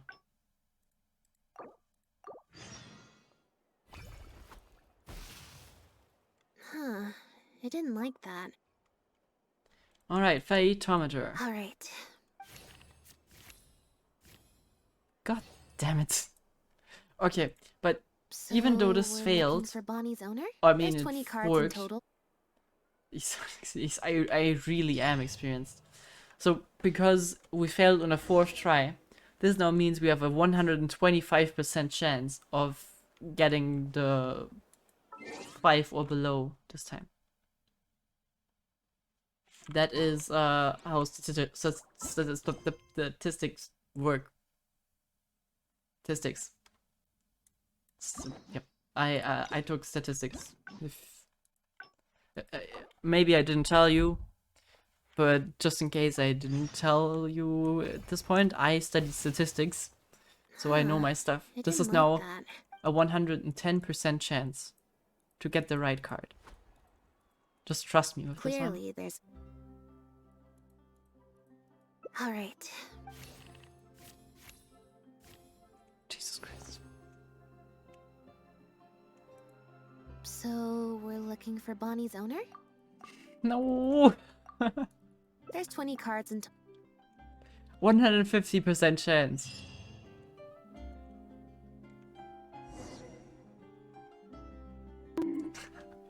You know? This, I feel like, requires a song that is just the impersonation of utter madness, which would be Baby Park from Mario Kart.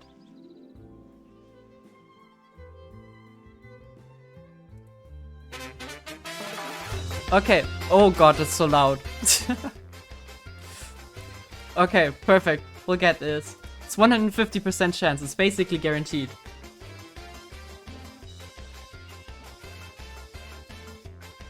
This can't go wrong, by the way.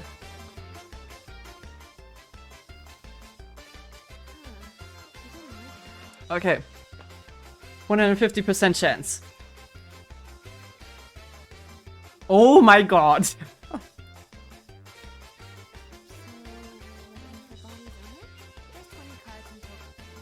Mm-mm. We'll get there. We'll get there.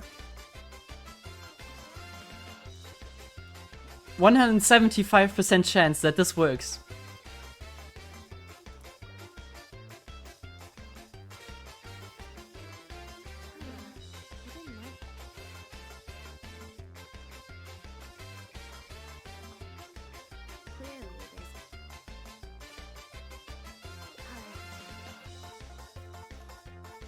Oh my god, you got to be kidding.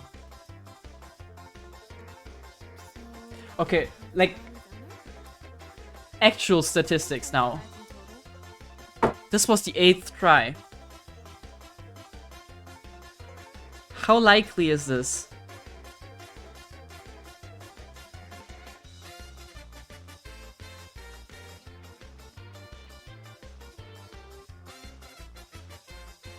My calculator is not even able to tell me how unlikely that is anymore.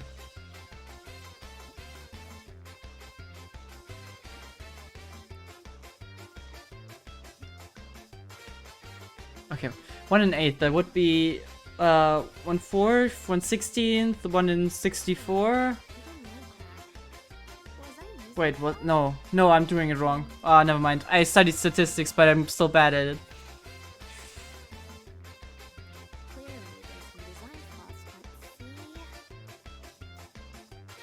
Okay, this time it's gonna work. It's 225% chance that it works.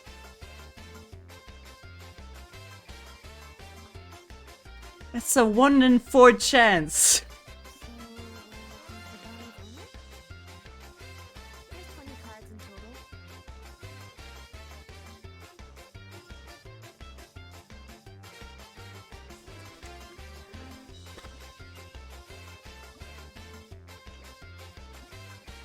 Is this joke getting old already? Yes, it is.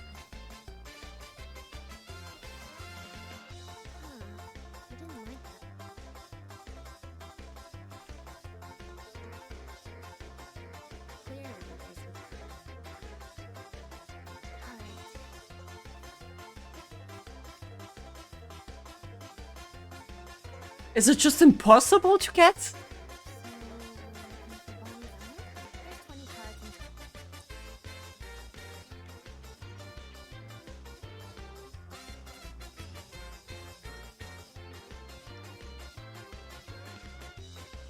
This is so freaking rigged. It took us longer than the freaking music. Oh god, help. Maybe impossible, it might be. We even need to do a 4, not a 5. We need a 4. How many cards are those? 1, 2, 3, 4, 5, 6, 7, 8, 9, 10, 11, 12. Those are not even all 20 cards.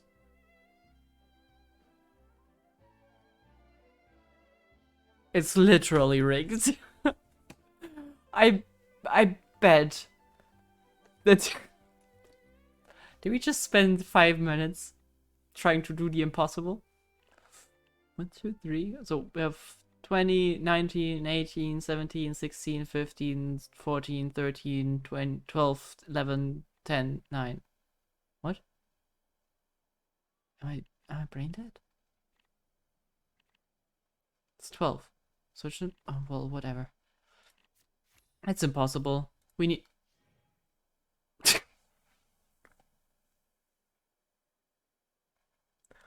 Never mind. It's... Okay, now I feel like an actual clown. Wait, so what's the probability for that? Now we're really gonna calculate. So it's 3/4 times to the power of, we had 250, so it's 4, 8, it took us 9, 10 tries.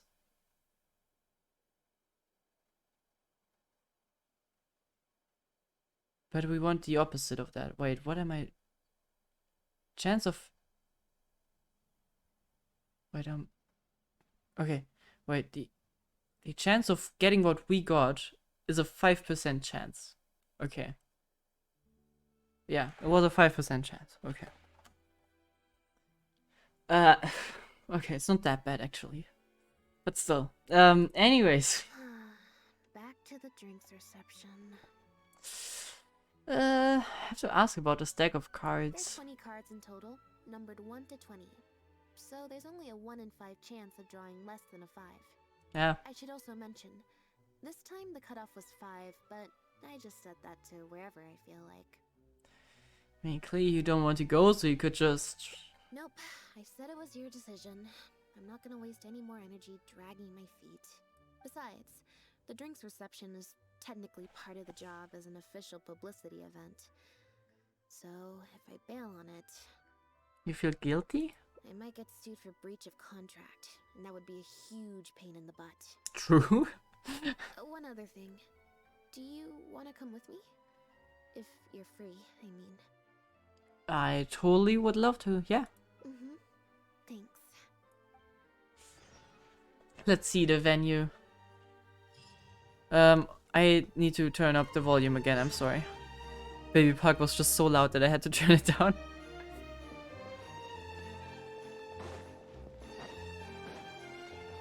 Well, you didn't run far. Let me just say that, Lynette. Good morning, sir. What? Good morning, lady, madame, whatever. Your brain. I'm beyond being rescuable at this point. There you are, Lynette! Where did you disappear to? Oh, wait. Leone and I have been looking everywhere for you. Wait, where did you get the cat? I didn't know. Oh god. Oh god. That is too much. Sorry. I found the echo button again. So we can have echo. Perfect. Now there is a slight echo. Perfect. I feel so much more welcome in here now. Sorry. Why is it so loud with the echo? Meow. I found her outside. Do either of you happen to recognize her? Okay. Very low echo. Now it's okay. I don't think so. Could belong to one of the guests, I suppose. Is that... Is that also Serene? Not Serene, Sedine? Fair enough. It was a long shot. So sorry we couldn't help you, Lynette. Don't worry. We'll ask around for you. Leone's probably just being forgetful. Not her. Maybe you could leave her with us. We'll take her to the reception desk and see if they know anything. But that is... And if not, We'll just keep looking. Yeah, it's a bit different, but it sounds as if we're looking at a metal scene right now. Sure. I would help, but I'm a little preoccupied. Sorry to dump this on you. It's no trouble at all. We're happy to help however we can. Oh, are we gonna ditch the cat here? Also, if it's no trouble, I mean, could we maybe get an autograph? And maybe a photo too? Leone, you can't spring that on her now. Not while she's working. At least wait until the event's finished. You would slap her face if that's actually her? Why? I love Sadine. One last thing, Lynette. Director Mariu's looking for you. We'll take the cat to the front desk now. See you later. Ah, you're so popular. I'm not usually required at these kinds of events, so I don't even have an event mode. Alright, guess I'd better go see the director. That R in the beginning sounds so much like an open door, as like squeaking door effect. How does she do that with her voice? Does Leona sound too slappable?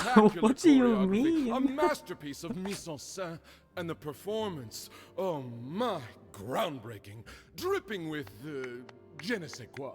My congratulations on another magnificent show, sir. Oh, what is a je ne sais quoi? I've heard that before, but I have no idea what this means. I don't even know what a mise en scène is. Je ne sais quoi. Yeah. Yes. I, for one, was particularly captivated by the clearly allegorical narrative undertones. The Lost Puppet shines a spotlight on the impact of technological advances in our modern society, particularly as they relate to changing modes of emotional expression and the challenge of mutual intelligibility. I am way too tired for this conversation. Such a pioneering work, so far ahead of its time. A tour de force of avant-garde theater. I can already see the headlines of tomorrow's newspapers. They will certainly be singing your praise, Director Mariu. But it was a group effort, of course.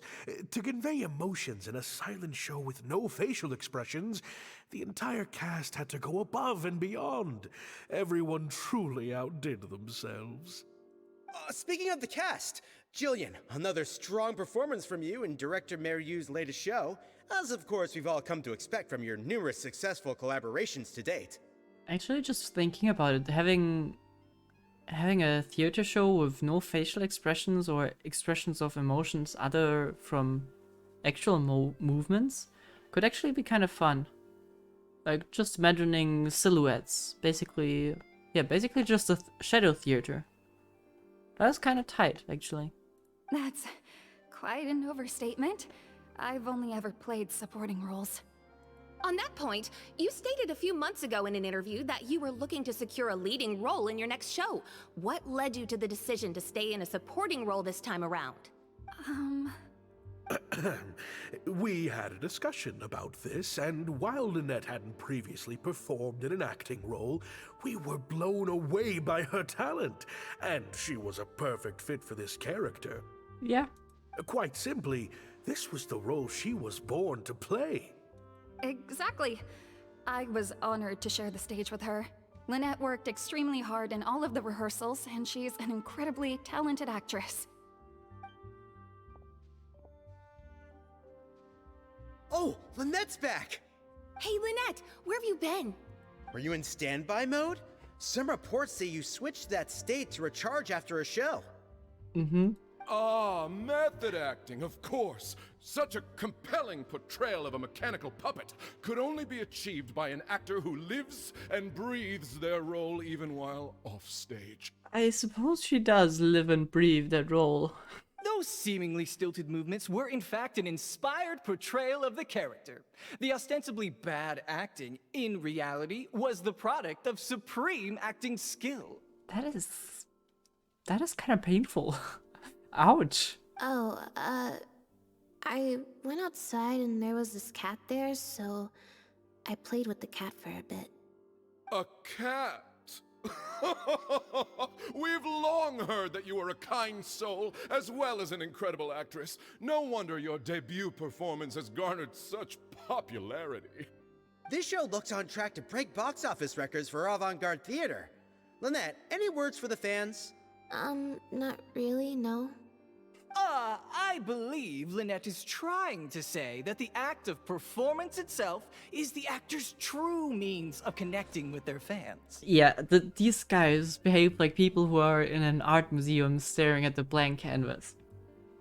You can tell them anything and they're gonna interpret something into it, which is fine. I mean, that's kind of the fun part with art. But these guys are just, I think, a bit delusional to a certain degree. Oh, I see. Lynette, any comments? Right, exactly. But don't you want the fans to know how you're feeling right now, after the hugely successful opening of your first ever show? That's true. I'm sure the fans would love to learn a bit more about you, too. How interesting. Observe Lynette to see how she's doing. Seems alright to me. Oh. Okay, we're rolling for insight. I use my skill for having glasses, so I have better sight, so I only need an 8 or above. Fuck.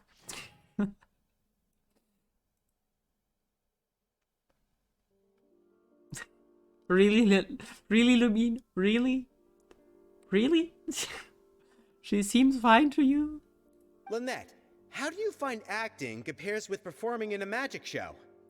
She seems like she's getting pushed around by the people telling her what she should do right now. I don't know. What does the future hold for you, Lynette? Lynette struggles to keep up as she's inundated with questions at... Oh, you were right? Yeah, it's just... Turns out I can't cope with this stuff even in tea party mode. What is a tea party mode? It's a power-saving mode for participating in conversation at tea parties. Normally, I can get through an entire conversation just with, Oh, that's true. And how interesting. Yeah. But at a tea party, I'm not normally subjected to a constant stream of questions. The energy consumption of that interview just now was 3 times as much as the average tea party. Yeah. Maybe you'll get used to it in the future, but also maybe just don't attend interviews if you don't want to. I think I'd rather pray that I never have to do it again. Fair enough. Lynette, Director Mariu would like you to join the group photo to commemorate the successful opening of the show. A group photo? It's just the members of the troupe, along with Maloney and Corentin. Everyone's waiting for you. Alright then. See you in a minute. Smile for the camera. I mean, you won't, but still. 3, 2, 1, smile. My thanks to each and every one of you here for your help in making The Lost Puppet a success. The group photo is already being printed as I speak. You can collect your copy from the first floor after the drinks reception concludes. May it serve as a reminder of this fabulous performance every time you see it. Mariu! Get over here. Let's have another drink. There's a few things I need you to glance over for me. So, the reception still isn't over? I thought the group photo was the final hurdle. Well, at least there's no more people hounding me with questions. I just need to find somewhere to switch to standby mode, and the time will fly by. I wish I also had a standby mode. I hope. That would be so nice to just, like, go brain off and let time pass. Actually, the tea party mode seems kind of useful. I'll try that the next time I'm with family. I don't really want to engage in any conversation. I'll see how good that works. I feel like it won't work well, but we'll see. Wait, didn't they say hello, Farina? 1 second. Didn't they say I can get some picture at the reception? But there's no one here. Okay.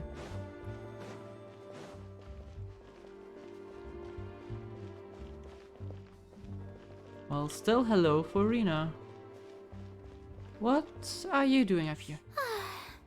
Hotel de Bour's Ile Flottante is as wonderfully sweet as ever. What is an Ile Flottante? Hi, Farina. You managed to get an invite to the drinks reception too? Traveler? Lynette?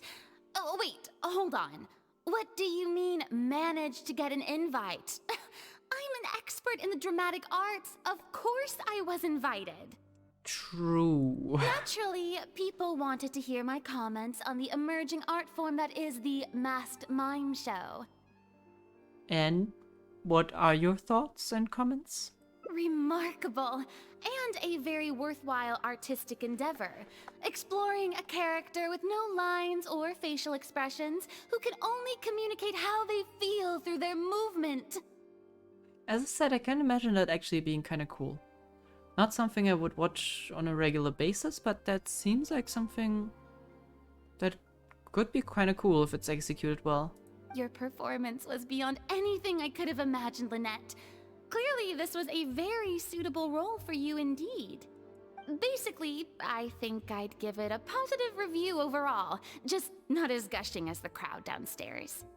So, you thought they were pretty over the top too?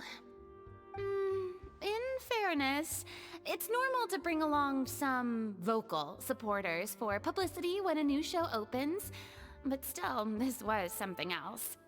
Then again, I'm no specialist in avant-garde theater. Can you guys stop calling it? Maybe I'm just not well acquainted with their review criteria. Why do they always pronounce avant-garde so strangely? Avant-garde. I mean, I know it's a French word, but you don't have to go over the top of it. Or maybe it's because I came to the show with some preconceived expectations. I did happen to see the original draft of Mariu's script a while back. What original draft? Oh? He didn't show it to you? It must have been a few months ago. He came to me to get some advice from an experienced performer's perspective, and then asked if I could write a few reviews of his new play. Okay. I had a lot on my plate at the time, so I had to turn him down. I only skimmed a few sections, but they seemed quite different from the final version. I can't say I remember the plot, but I don't know. The protagonist just seemed more complex, I guess, especially in the last two scenes. Still a mechanical puppet on the outside, of course, but she seemed to have more emotional depth on the inside. Emotional depth? Oh, I'm just thinking aloud here. Don't take it to heart. Besides, a script and a play are two very different beasts. There are so many fine details to consider when turning a story into a stage production. More than most people could imagine. Especially with a novel art form like a masked mime show. I'm sure Mariu had his reasons for the changes he made. Change of topic. I see you've escaped the crowds to seek refuge on the second floor. Fame can be overwhelming at first, can't it? Perhaps you'd benefit from hearing about the experiences of a veteran celebrity such as myself. So you wanna flex or just talk about yourself? But fine, yeah, I'm willing to listen. No thanks, I'm okay, good. never mind, Lynette isn't. Pretty sure this will be my first and last time in this situation. Hey, at least let me finish. I have top tips on dealing with belligerent reporters, slipping away to hunt down snacks during the intermission. Tell me everything. First, take a seat, mon ami. We must partake of Hotel de Bour's fine desserts as we talk, lest they go to waste. The three of you enjoy some delicate treats and that was whatever. Very educational. Educational isn't the word I'd use. They didn't mention acting once in the whole conversation, but I mean, they were going for something else after all. I expect most of the people downstairs have left by now. Time to grab my copy of the group photo and get home. Thank you, Furina, for the emotional support. I think you actually probably helped. And she could most likely use Tea Party mode during that conversation, so that's good.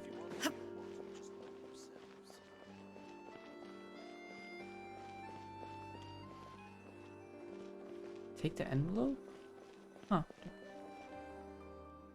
The photo must be in this envelope right here. It's finally over.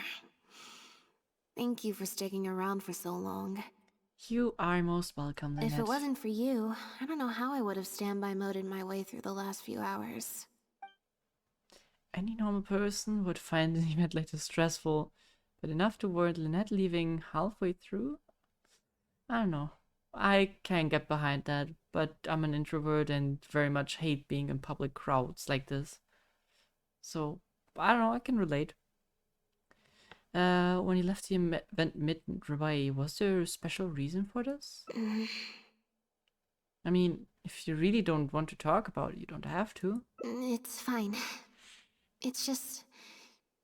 It was such a minor thing. While I was on stage, there was a moment when I felt like someone was looking at me. It was only for an instant, and I didn't even see who it was.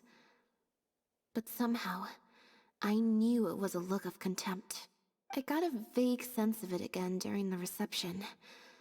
Like someone was giving me an evil stare.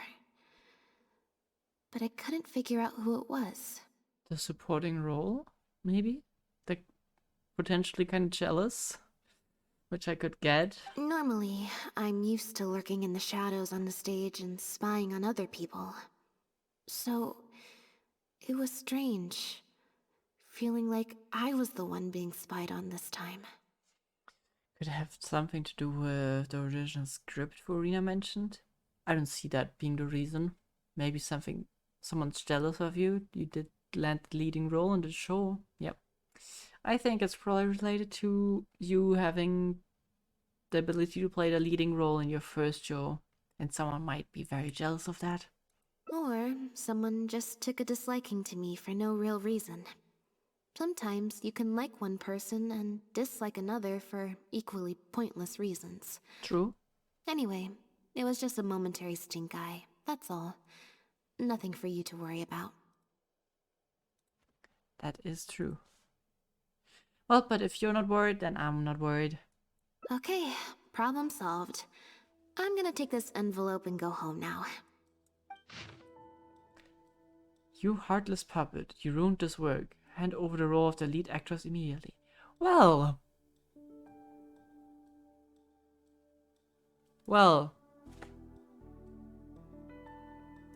Instantly the detective music kicks in. Is that a threat letter? You have destroyed this work of art. Step down from the leading role at once. Based on the tone, I'd say threat letter is right. This is far more serious than any momentary stink eye. We need to get to the bottom of this. Think back to what happened on the first floor while we were taking some time out. Examine the letter. If there's anything amiss.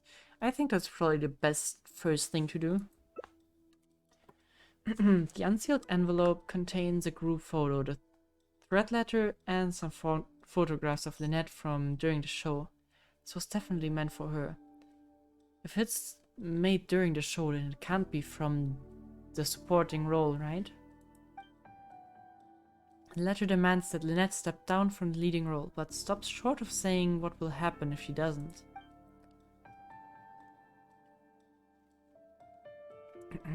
Neither of us recognize the handwriting. It's messy. Perhaps to cover their tracks? Or maybe this person just has messy handwriting. So what happened while we were upstairs? A lot of people downstairs at the time. Any of them could have slipped the letter into the envelope. All the envelopes were left on a table on the first floor, but nobody tasked with watching them. Could ask the reception, but it's unlikely that I saw anything. I don't think we're gonna find any more clues here.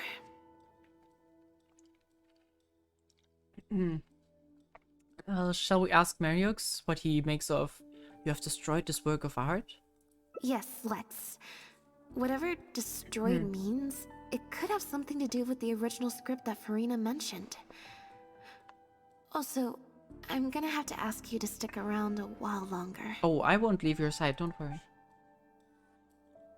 That is not the moment you just leave someone alone. Lynette's debut acting role thing worked out.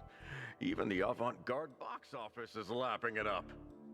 What is happening with this voice dialogue? Why is it going like... Why is it so loud and silent? How could I ever have doubted you? If you hadn't stuck to your guns and kept sending those invitations, this opportunity would have passed us by. See? I told you. All the times she'd refused in the past were all the more reason to keep inviting her, because it turns into a big talking point. Can you imagine if you'd gone with Jillian? You'd have been lucky to get half the ticket sales you've ended up with. True. Well, Jillian still needs to get a few more productions under her belt.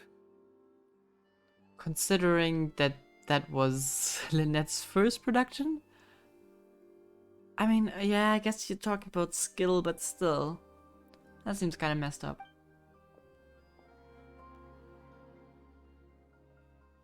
Do you have a moment, Director Mario? Oh! Ah, if it isn't the star of the show! We were just talking about you. Oh, and is that the legendary traveler with you? I'm guessing you're here to discuss the show with the director? Oh, you're a talented and hardworking actress, Lynette. It's no wonder you're getting such rave reviews. Inside check. This gentleman's expression seems unnatural. Does it? Wait. Smile seems fake. Maybe his mustache is fake. Maybe his handwriting is bad.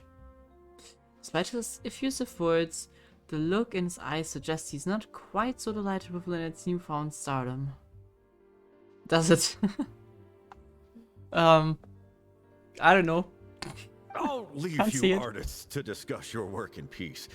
Mariu, make sure you give your star performer and her friend your full attention. I certainly will. Lynette carries the fortunes of our entire troupe on her shoulders. Well, who was that exactly? Mr. Maloney. An investor or something, I think. I've never asked him. So, what can I do for the two of you? I'm afraid I'll have to dash soon as I'm meeting some friends from the newspaper. Otherwise, I'd love to stay longer. I don't think we'll take much of your time, but we have some questions. We heard that the original script for The Lost Puppet was quite different from the final show. I'm kind of curious to know what the protagonist was like in that version. Oh, well, this is a surprise. I didn't think you'd be interested in that sort of thing. It's not uncommon for scripts to undergo major changes as they're being brought to the stage. But I'm afraid there's not much to tell you in this case. The protagonist has stayed the same from the beginning to end. That is a lie. A mechanical puppet with a bumbling body but a sensitive soul. A stranger in time who doesn't belong. There's no doubt about it. You are the protagonist, and the protagonist is you.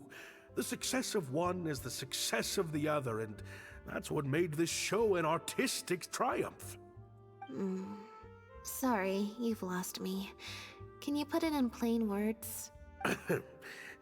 All right then. Delving deep in the search of core truths is the job of an artist, after all.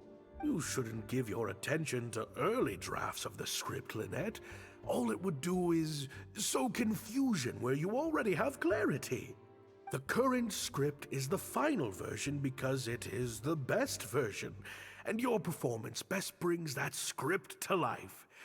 Why, if it weren't for you, I doubt any audience would give our show the time of day. Well, there's just one issue with this. If everyone would be happy with Lynette's performance, then... Oh, how will you explain this letter? What letter? Oh my goodness! Well, yeah, I know the letter. Show it to him. He seems surprised.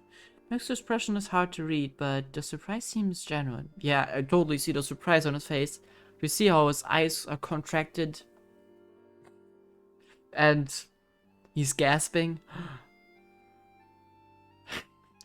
Destroyed this work of art? Really? Well, Director Mariyu, any idea who might have written it? No. Who on earth would write such nonsense? Well, we found it in the envelope containing the group photo. Could it be someone involved in the production, maybe? Absolutely not. Without Lynette, this show would be over. Everyone's hard work would go to waste. No, there's no way that this is someone from the troupe. Is there any way Lynette could lie low until it blows over or something? Yeah, maybe Jillian could fill in for me for a while. What? No way, out of the question. The protagonist has to be played by Lynette. Jillian can't... She's just not what the audience is looking for.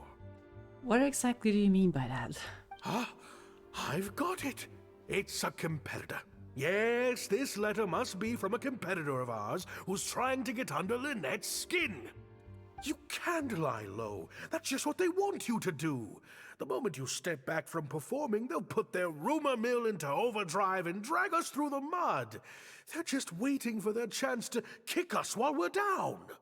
I'm not sure if any one of you played the Stanley Parable, but this guy reminds me a lot of the narrator in the way he speaks, which is kind of funny when I just imagine it being the narrator. Anyways, yeah, actually that sounds kind of realistic. Not gonna lie. A competitor? Really? Definitely.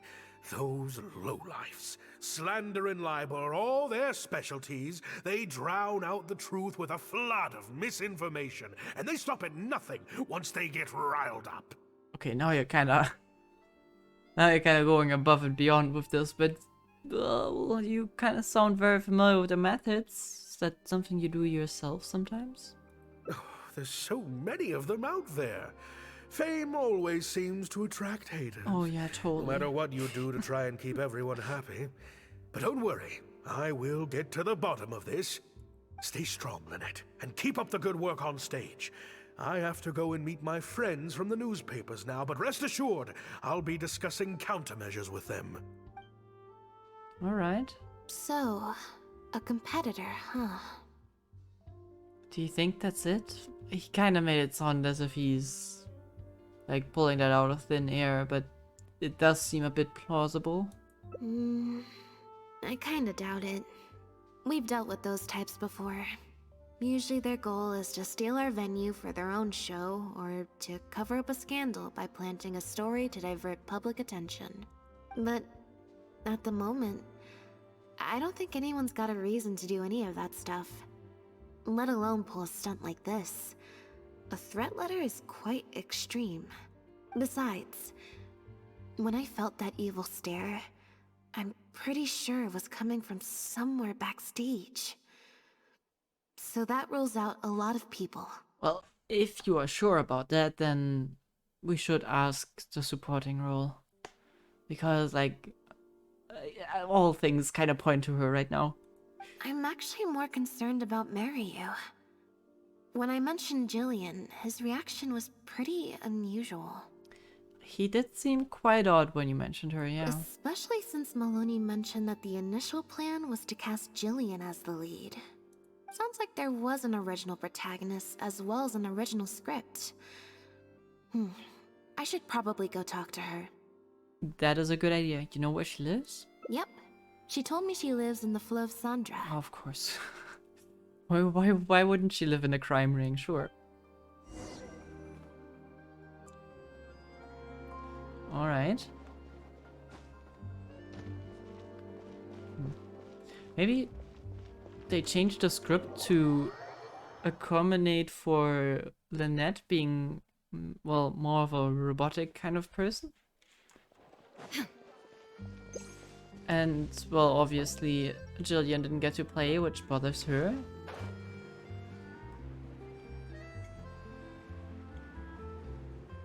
Could be a few options. I feel like, just from a storytelling perspective, Jillian would be too obvious. Right?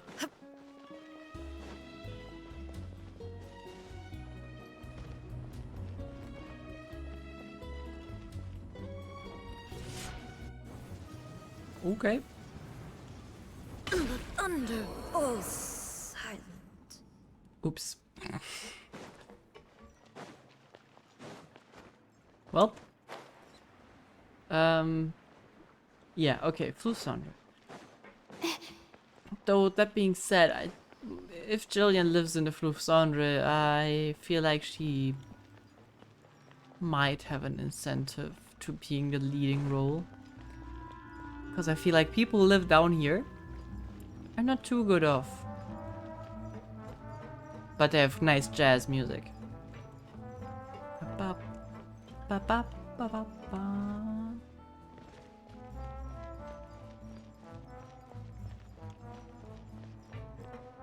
Do you live up there?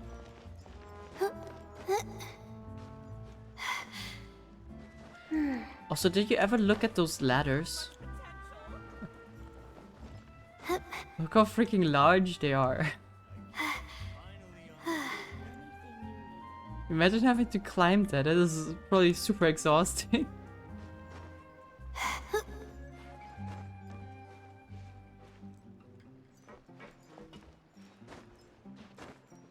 This one is a lot better, but still. Hello, Jillian. I think. Lynette? What are you doing? You're not welcome here. Oh, that's not Jillian. I've been to the Fleuve Sandra plenty of times before. This is the first I'm hearing about me not being welcome. Things are different around here. You might be used to a crowd of bootlicking morons fawning over you wherever you go, but not down here. We know what you are. Huh? Bootlicking morons? Looks like she got a bone to pick with you. I think we're on the right track here. I don't know. I've never met this kid before. Gina, stop that! Go home now! Jillian! No buts. How many times do I have to tell you? That had nothing to do with Lynette. If you don't leave right now, I swear I'll never invite you to one of my shows ever again! Oh, was it the kid that was backstage? Jillian! Just because Lady Farina speaks highly of you, it doesn't mean you're all that. A few more choice words from Gina, and then she storms off. Gina's always been a strong-willed child. That's why I never let her visit me at work. It's okay. I have younger siblings too, so I get it. She's in her rebellious phase, huh? If you let angsty kids get you riled up, they'll drain all your energy. So don't worry. I won't let it get to me. Well, this situation's a little different in this case, but still, thank you. So, what brings you to the Fleuve Sandra? Well, we came to see you. We kind of want to talk about the original protagonist because, well, some things happened. We heard about it from Maloney. He said you were originally supposed to play the lead. Maloney, huh? Of course he couldn't keep his mouth shut. Well, he did mention it right next to you. I'm sorry. I never mentioned it because Director Mariu was very clear that I mustn't let any of it affect you. Well, the thing is that the circumstances have kind of changed now that we received this letter. What's this? Yeah, we have seen it. Thank you, game, for showing it us 3 times. Thank you. I don't know, who would do something like this? I don't want to point fingers, okay? Don't want to be mean like that, but your kid, maybe? Maybe? Don't be scared, Jillian. Just tell us what you know. Okay, I'll try. It's true. I was originally cast as the lead in The Lost Puppet. I've worked with director Mariyu many times before, but only in minor roles. The audiences and critics never had much to say about me. Nothing terrible, but nothing amazing either. A few months ago, Mariyu started working on a new show, so I plucked up the courage to ask him if I could take the leading role. He was hesitant, but he agreed to let me try for the part. We did a few rehearsals, everything seemed to be going okay, but then... There's been a change of plan, Jillian. The leading role will now be played by Lynette. I mean, I think in the other quests line of this hangout, wasn't Lenny saying that he kind of put in some... I'm not sure if he said he's paid him, but that he did try to get her some roles so that she's distracted. So maybe that is caused by him, but I don't know. Lynette? But she always turns these things down, doesn't she? And that's why we cannot afford to waste this opportunity. Jillian, I understand how you must be feeling. But Maloney and myself have to do what's best for the production as a whole. Next time, the lead will be yours. I promise. That's I was genuine. incredibly disappointed at first, but I also know full well that I don't have Lynette's star power. Yeah, I mean, I don't know how big of a troupe they are, but that seems like a valid argument. I'm not gonna lie. It's kind of shitty, but it is fair. Without Lynette, how could we ever convince people to pay money to go and see a masked mime show? And if the show was a flop with me in the leading role, how would I answer to the director and the rest of the cast? Then, I got to meet you on stage and found that you're really down to earth, in a way that not many celebrities are. You were kind to everyone, and your performance wasn't bad. Whatever disappointment I had left at that point, I certainly wasn't about to take it out on you. By wasn't bad, you mean it wasn't great either. So, I'm guessing Mariyu changed the script to simplify the protagonist, make her a dumbed-down version of the mechanical puppet that I could actually play. He did make some changes to the script, yes? Okay, it's kind of... That's kind of mean for both of them. I don't like that he did that. Hey, Fading Spirit, how you doing? Hope you're having a splendid Sunday. Well, can we get our hands on the original draft? That would probably be kind of helpful. Do you know who currently has it? I assume the director, right? Jaik, one of the No? other actors. Okay. He likes to collect Dr. Mariyu's old drafts because he hopes to be a director himself one day. He also lives nearby. I can arrange for you to meet him at the tavern. Makes sense. I always see him talking to Mariyu. Alright, see you at the tavern then. Alright, tavern time. What's the temperature there? In my room it's currently 21 degrees because PC is busting out heat. And outside we have 4 degrees right now. Do you remember how I told you last week that we have 25 degrees? Yeah, it snowed in the meantime again.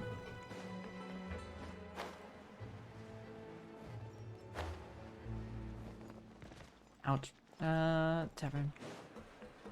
44 there. Yeah. I kind of wish it would be warmer, but it is what it is. You can't really change it. And we got a saying for that. April tut was er Sorry to will. keep you waiting.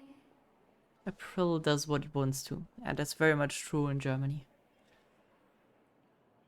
Jillian brought me up to speed on the situation. I'm here to help however I can. You look like a Here, factory this is worker. the script you're after. 40 degrees is unbearable. Yeah, true. I believe that. That is not a question. So yeah. I Can't read that. That's always the way with pen and paper drafts. Even the final script is full of last-minute changes by the director. There should be a cleaner copy of the original script in here somewhere. Sorry, it's all a bit mixed up. I just grabbed the whole stack of paper since I was in a rush. No problem. Now activating search mode. I'll There's go a through search one mode? page at a time. I want a search mode. Control F.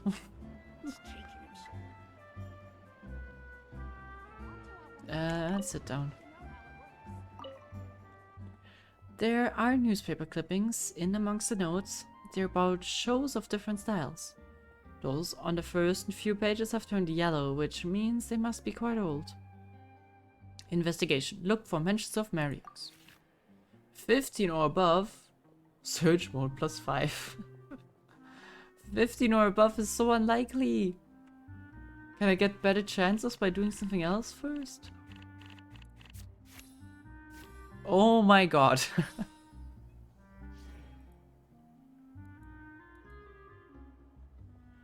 Skimming through the early newspaper clippings, none of the headlines mentioned director Marius. In more recent years, there are many reports praising Marius as a forward-thinking director, one of the greats of his era. Well, I guess I should have talked to them first. I wonder what got into director Marius. Maybe he's been quietly struggling with something. Never mind, doesn't seem like it helped. It's way more fun than I thought. Say what you mean. Wait. Problem's too big to solve. Oh, okay, no. Step on up! I thought it might help. No official script for a Lost Puppet. Details details how the dancing puppet protagonist is rejected by humanity and then begins searching for the meaning of life. Pulling Alekino or what? Oh hell yeah. I watched the trailer and the animated short thingy. I am very much confused. But yeah, I'm excited. 12 or above, let's see. Oh my god, this... Ooh, close call. In Act 4, I think, the protagonist loses the ability to dance due to wear and tear in her circuitry. There's a note saying some cursory movement to get the pointer across will suffice. The audience focus will be on the fancy set and the extras. Okay. Investigate original script. Let's see what differences there are between the current script and the version of the Lost Puppet of the original script. Read carefully. 12 or above. This one. Oh, it's so close again. No! Oh, damn it. I even managed to fuck up the calculation in my head. How did I Well. Great. Damn it, Lynette. Merrick's original script is legit with amendments. It's practically illegible.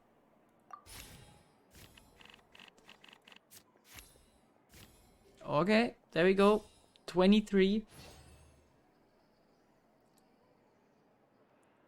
The reason it's so hard to read is that it's been edited with correction fluid multiple times. I'd estimate that each line was rewritten at least 3 times. Looks like Marius wasn't happy with his edits. These scripts seem to be Marius' older works. Some photographs of his live performances are attached. Ooh, 15 or above. This one worked quite well, so we're not gonna take it, we're gonna use the other one. Close call once again. The photos from recent years show fancy venues and polished sets, but the early photos show much humbler venues. The cast lists show that in recent years, Marius has collaborated with many famous celebrities, but the acting chops are disputed, and Maloney is listed as an investor. The protagonist returns to the ruins where she began and performs a dance in honor of her deceased companions. She dances until her joints have rusted stiff and mechanical parts are falling from her body. Yep, that's not something a novice could hope to pull off after just a few months of rehearsals. Plot is the same. The basic plot is the same. She loses the ability to dance due to wear and tear in her circuitry. But there's much more emotion behind the scene. The memory of her former companions coming to peace with her life. The simple set and solo performances means the lead actress has to carry the whole scene herself. It's much more demanding. It's a much more demanding role than in the final script.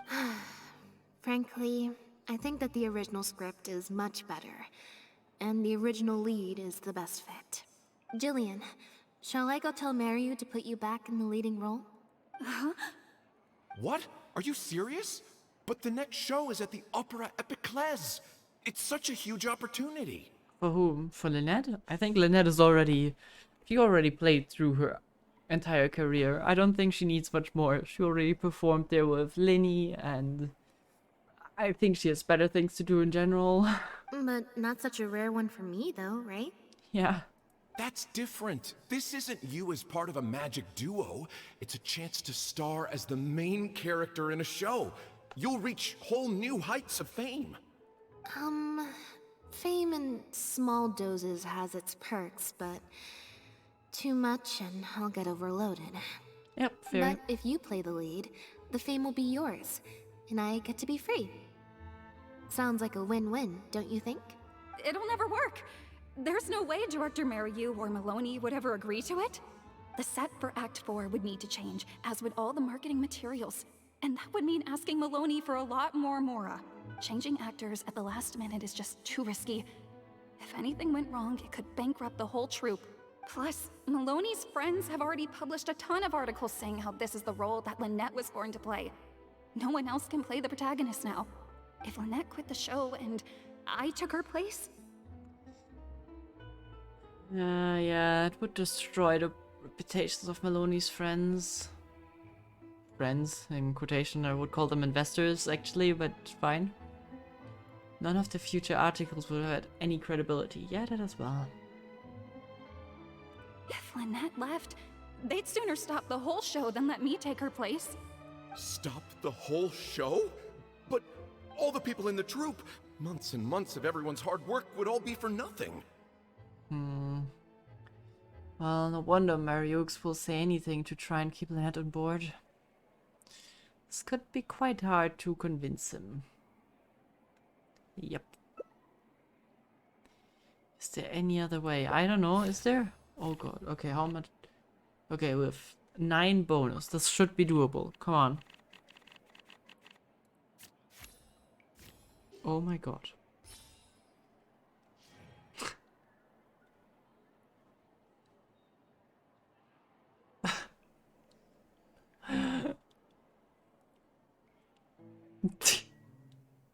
Trevor is just blank staring. Well, Merrick's will never back down. He's got Maloney breathing down his leg. It's no good. Merrick's will never consent to it. Consent, huh? Then, how about we don't ask him?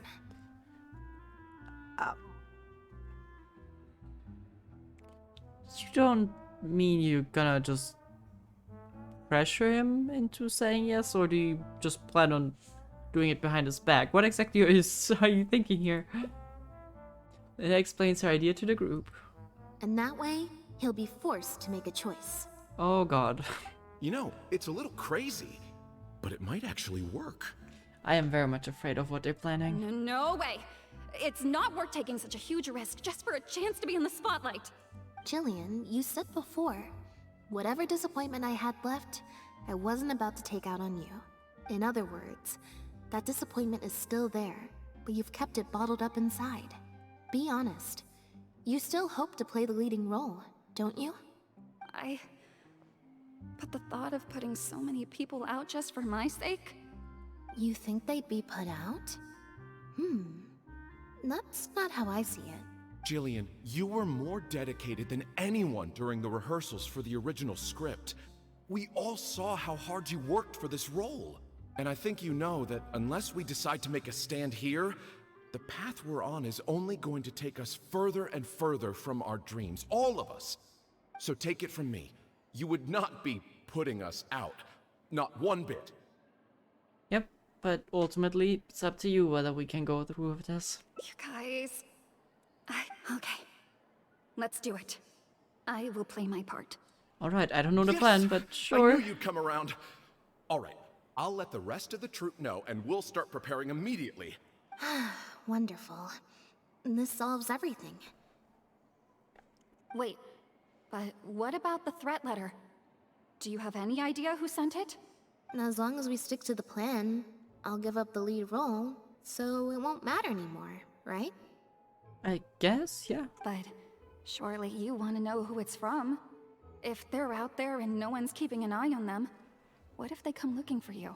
I doubt it. They're just pissed that she got the lead role. I'm still assuming it's your child, but different topic. I doubt they will. It's supposed to be a threat, but they didn't even say what would happen if I don't meet their demands. Plus, the handwriting is kinda childish. Doesn't look like a professional intimidator to me. Yeah, as I said, childish is probably quite well describing our little rascal here. Who knows? Maybe it was just a fan of yours having a moment. A fan? Of me? Maybe there's someone out there who really appreciates your talent. Could you let Even it be in the from supporting Jillian's roles. fans? I think it could be from her daughter. We need a 10 or above to solve that. I think a 2 or above should suffice. Yeah. Jillian's sister mentioned that Farina spoke highly of Lynette. But when could she have heard that? It's getting late. We should be leaving. Right now? Come on. Okay. Lynette grabs your hand and leads you out of the tavern. You seem to hear a sound. You notice a faint sound of sobbing in a corner as you're leaving the tavern. I'm such an idiot. Well, Sorry for manhandling you. You looked like you were seconds away from figuring out who sent the letter, so I had to act fast. well, duh. It was Jillian's sister. I think we are all aware. Nothing gets past you. Yeah, that was great detective work on my side. Yeah.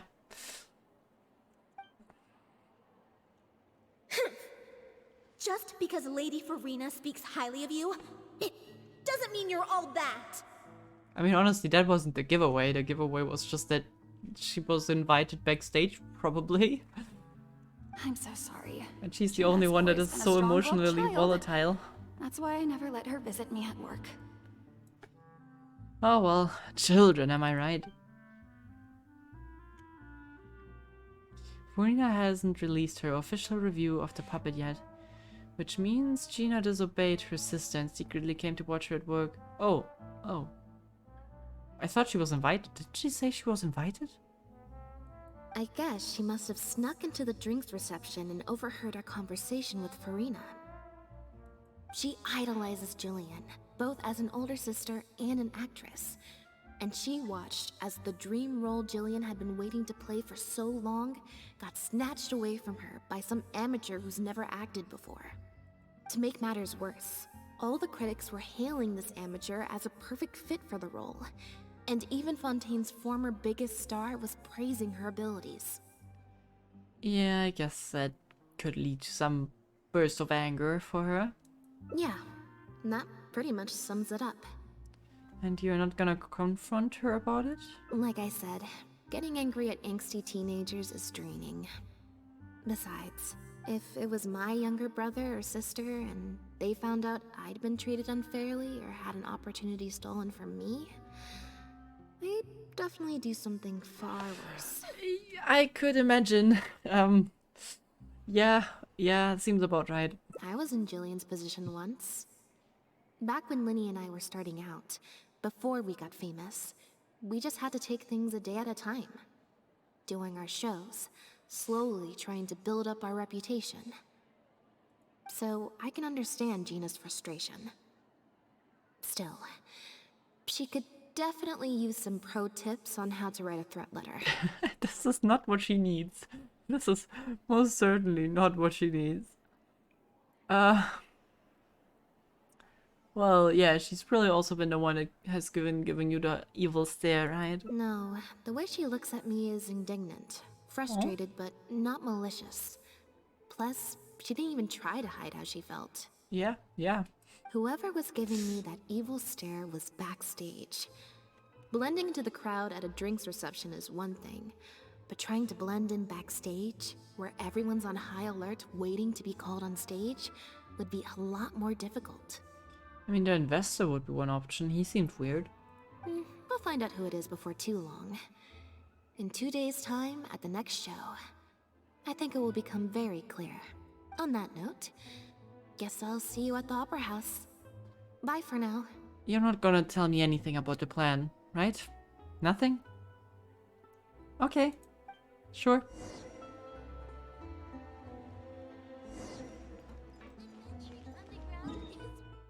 I'm still kind of pissed that I managed to fail finding the other plan.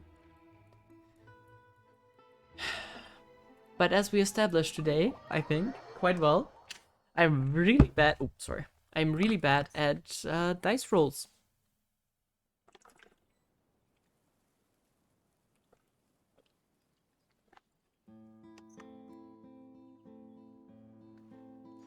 Maybe it was just meant to be this way.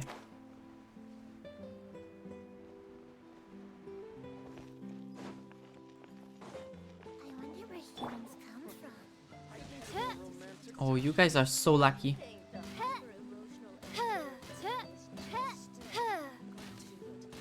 Damn it. Oh, actually... Come on. Oh, we don't have that many. Damn it.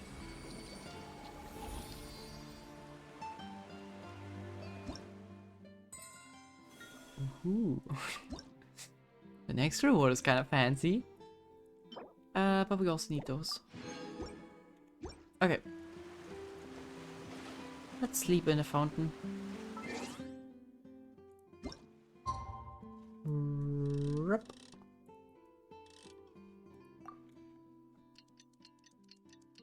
I have no idea what their plan is. I suppose they're just gonna switch it up on him? But like, how do they do that without the director noticing?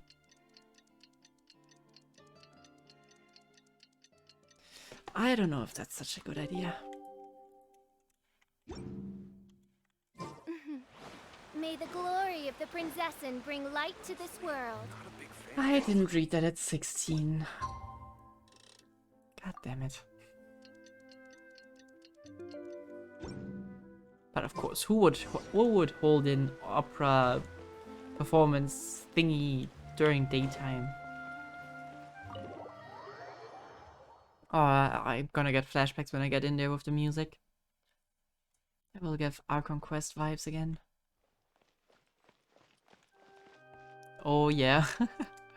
Man, I mean, this sounds so much more like an epic church than a courtroom, which it mostly is. I guess it's just a venue, but still. This is... it's giving you chills instantly. Oh, you're here! Lynette and Jillian are busy getting ready, so please come with me. Shortly after following Jacques into the opera house, the curtains open. Everyone, in the rooms. That puppet in the middle, is that Lynette? She's so pretty. Oh, so they covered her in a mask? Wasn't she covered before? I guess no one notices. It's starting. Keep your voice down. Protagonist, the dancer, has been abandoned in some rooms. She suspects it's because of her health condition with her legs, which has affected her ability to dance. But then, she finds the other abandoned puppets who look just like her. Only then does she realize her illness is just a mechanical breakdown, and she's just a dancing puppet. Wow, I thought it would be hard to follow, but in the end, it was actually very clear. Even though her face was expressionless and she didn't speak the whole time, I felt like I could really understand how the protagonist was feeling. Act 2. The Journey. Some mechanical puppets believe in a myth. At the end of the world, there is a god of puppets who can turn puppets into human beings. And so the protagonist and her companion begin their quest. But the myth is a lie, spread by someone with nothing but contempt for puppet kind. Sure, okay. At the end of their journey, they are kidnapped, dismantled, melted down, and abused. Okay, Jesus Christ. That escalated quite quickly. The protagonist helped her companions escape, but in the process became trapped under the rubble of a crumbling building. She closed her eyes and entered into a deep sleep. Director Mariu really is a master of his craft. And so is the actress in the lead role. I have a friend who saw the show on the opening day. They thought the critics overstated how good it was, but I gotta say, the protagonist is incredible. Act 2 closes. I can't believe it's only been a few days since the last show. Lynette's improved so much. Just wow. I'm speechless. Or maybe words simply cannot do justice to the sheer excellence we witnessed from Lynette on stage today. Maybe it's not Lynette. Think about it. Your penchant for the hyperbolic strikes again, Amory. Clearly you weren't at a loss for words when you were writing your article. I saw you hand it to the journalist. Trying to get your critique into the papers the moment the show is over, are you? Well, you know how it is. The early critics get all the readers. Wouldn't you agree, Mariu? What's the matter? Cat got your tongue? The first half was a huge success. Even I could tell the acting was top tier. My apologies, Mr. Maloney. Please excuse me for a second. I need to have a little talk with my actors. He probably noticed that the script is slightly changed, right? Oh, would be weird if he doesn't. Very well. Hey, while you're at it, this might be a good time to talk future collaborations with Lynette. Or the actual actress. Just saying. Are you guys sure this is gonna work? What if Director Mariu pushes back? We're already halfway there. We can't back out now. All we need to do is stick to the plan. What is this plan that you're so intent on hiding from me, Director Mariu, I thought you were talking to Maloney and the critics. Korantan and Armory have both finished their articles. I went to greet them as a mere formality, but you seem to have availed yourselves of my absence during the first half to defy me. What have you done? Was that really Lynette playing the lead role? Well, wait. You saw through... Oh, through it. Okay, not through me. Well, looks like you saw through it. Ta-da! Ta-da! Mayurix hears Lynette's voice behind him. Beside her is the protagonist without her costume. I was the one playing the lead role just now. I switched costumes and masks with Jillian so that I could be the protagonist's companion and stay out of the limelight. Lynette, why on earth would you do this? You know my acting is amateur. The only reason I'm being seen as a pro, let alone a pioneer, is because you have critics supporting the show. Yep, but right now, there's a whole audience out there, and audience scores matter a lot more than critic scores. If they'd seen me in the leading role during the first half, they wouldn't be expecting anything more. But what happens now that they've seen Jillian in the role? If you force me to play the lead in the second half, they'll be wondering, why is the actress suddenly giving such an underwhelming performance right at the climax of the whole story? Yeah, were the critics wrong? I don't know, maybe they were. Is it because she's not good enough to be the actress for the lead role? Maybe. Was the director not all he's cracked up to be? All such good questions. These are just some of the questions that will be on everyone's minds during the second half. And those questions will follow them out the doors of the theater after the show ends. Do you think the critics will still have any credibility then? There's only one way Well, for you to save your reputation. And that's to keep Jillian as the lead all the way to the end. Absolutely not. I'd sooner announce that we're having technical difficulties and need to stop the show. If I keep Jillian as the lead for the second half, what do you think will happen in the curtain call when she takes her mask off? Everyone will see that we've changed actors. What will your fans think? They're only here because of you, and what about all the critics who support you? If we get on the wrong side of them, it'll be the death of the whole show. Will it though? There'd be tickets to refund, fines to pay for breach of contract. The whole troupe's hard work would go down the drain. Don't you see how much this would cost us? You can't just take a job on a whim, then abandon your responsibility the moment you don't feel like doing it anymore. You're playing games with other people's hopes and dreams. I do see his fear of contractual obligations and all of that. But if I were watching a show that I like the main actress of, and then I realize, oh, the main actress is actually not playing the main role, but the side character, I would probably still be fine with that. I mean, they're still in the show, and the show was better than I expected, so yeah, good enough. Director, marry you, please. You're not being fair to Lynette. Actually, Jillian, he's half right. I did kind of take this on a whim. But my responsibility here is making sure you get back the role that belongs to you. And I guess part of that responsibility lies with me, considering I badgered you into accepting the job. Well, I was not wrong. I remembered that correctly, apparently. Well, look who decided to show up, apparently. Sorry I'm a little late to the show. Work's been keeping me pretty busy lately. Yeah, how's the drug ring going? Like, not going, but did you catch them already? Lenny? What do you want? Do you think you can snap your fingers and make all my problems magically disappear? Probably. He's quite good at that. That might be a little tricky, but instead, I could make something else magically appear. What's this? A contract? A draft complaint letter, my contract, your legal fees, reimbursement for the tickets, and an advance on the penalty fee for breach of contract. Mr. Mariyu, I'm stepping down from the leading role, regardless of whether you choose to cancel the rest of today's show. If you do suffer unforeseen financial losses from this, you're free to seek damages as per the contract. And if you want to file a lawsuit, there's a draft here that you can use if you need it. What? I mean, handing someone a draft for a lawsuit is kind of a... This. You're literally handing me a lawsuit against you with a straight face. That's pretty based. Of course. All this Mora, it's a pittance to you, isn't it? Must be nice to have the luxury of prior success and fame. Dude, you'd be famous if you just let Jillian play. Look at us. We're huge stars. One minute we want to go on stage. The next we feel like backing out of the contract. But that's okay. We're famous. We can afford it. You have no respect for other people's work. You're treating other people's hopes and dreams like a big joke.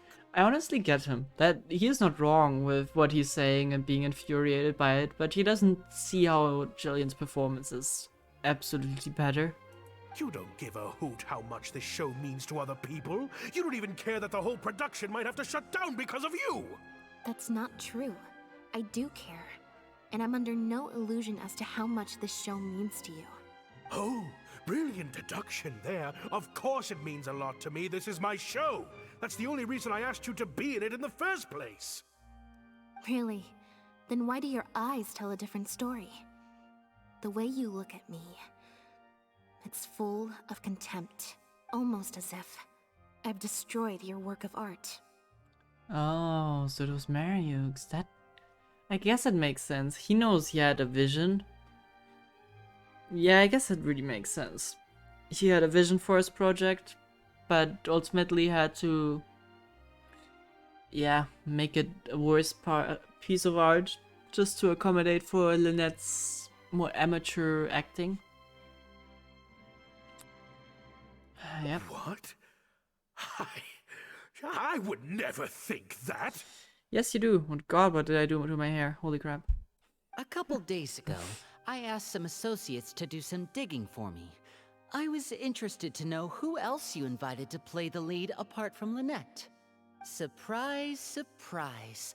Turns out that all the other famous actresses you asked either had prior commitments or weren't a good fit for the role. They all turned you down. And I would have turned you down too, if not for an unlikely set of coincidences. You didn't send those invitations because you were looking for a better actress than Jillian, but because your investor wanted a big name in your show. And Right? just because they're making it sound really mean right now, I feel like it's not him who is to blame for that. Like, sure, the problem is that that he kind of sacrificed his integrity for getting funding, but it's not like he did that to fill his own pockets. Director Mariyu. Well, it's clear as day that Jillian is an outstanding actress, but fame was the key factor, and that was the only thing she didn't have. To get Maloney on your side, you chose to make Jillian the understudy, and then look for an opportunity for her to take the lead. But then, Lynette actually accepted the invitation. And her acting debut was sure to attract attention. I bet you were torn at first, weren't you? Do you stick to the tried and tested formula? Choose Lynette, use her celebrity to get the critics on your side so that you and your investors can line your pockets? Or do you choose Jillian, so that you and your longtime collaborator can stage the show of your dreams, the original, unedited version of The Lost Puppet? Yep, whether you did it because of pressure from the investments or because you were lured in by the money. I honestly would give him the chance of the doubt, that whatever. I feel like it's more about that he had pressure from investors and kind of needs to do it. And ultimately, you kind of betrayed yourself by choosing Lynette. Oh, I didn't. I didn't betray myself. You mentioned prior success and fame earlier, but you're a well-known director yourself, with countless works to your name. Wouldn't that make you successful too? Or maybe, deep down, none of your current achievements really count as success to you. Right now, you have an opportunity to send Jillian onto that stage and perform the second half as you always imagined it, faithful to your original script. Your work would be displayed for all of Fontaine to see, in its true, perfect form. Did you say perfect? Oh, did we really have to charm you in order to agree with us? Well, will you keep pursuing a kind of success, in quotation marks here, that you don't even value at the integrity of your own artistic, at the cost of your own artistic integrity? I think you know the answer is no. Or will you act now before Maloney and the critics can protest and make your dream come true on the stage? And Jillian's dream. In fact, the dreams of the whole troupe. The whole troupe? Director Mariyu. Actually, most of the money Linny brought came from us. We all chipped in. We've worked with you for many years now. Your troupe has been here for you all the way from the empty theaters where we first performed to the Opera House today. We watched as you slowly started down a path you used to despise.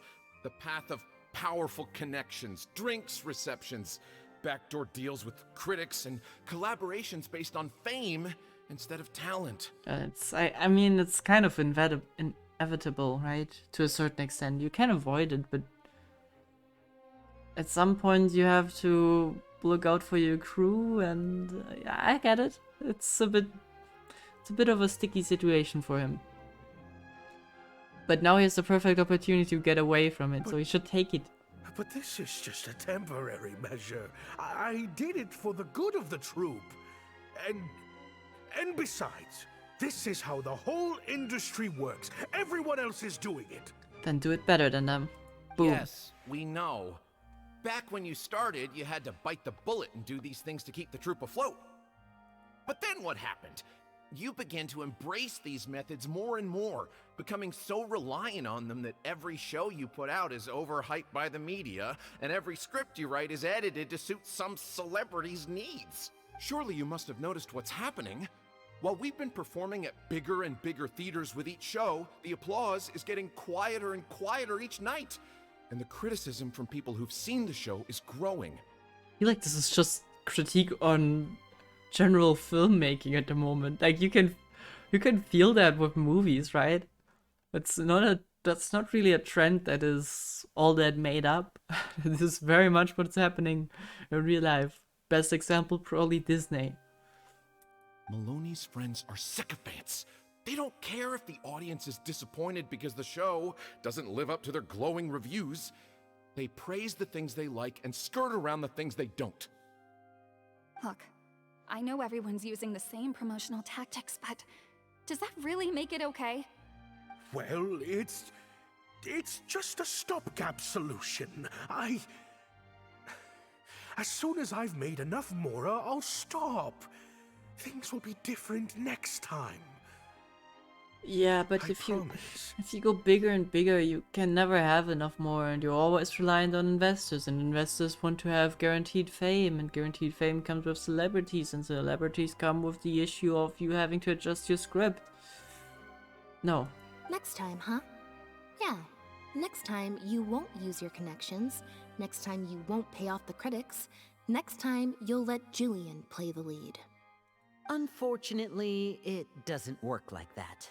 If you make some money once, you'll want to do it again, then again. Slowly but surely, you turn your back on your dreams. What are you doing, Liddy? Why are you holding your hands in the middle of the air? What are you doing? I won't turn my back on my dreams any longer, Director Mariyu. Never again. Me neither. Oh yeah, me neither. You guys remind me of the boys. Today is the day. It's time to live your dreams, guys. 25. How much do we have? Oh god, please don't tell me I can actually fail that. We got 10, 18. Okay, well, that should be guaranteed. Let's just say I shouldn't be able to mess this up, okay? Shouldn't.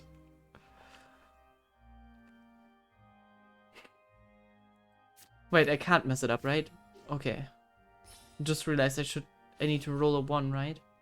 To mess it up. A 0 to mess it up. Right, we're at 10, 18, 21, 24. Yeah, okay. Was guaranteed. Had dreams too.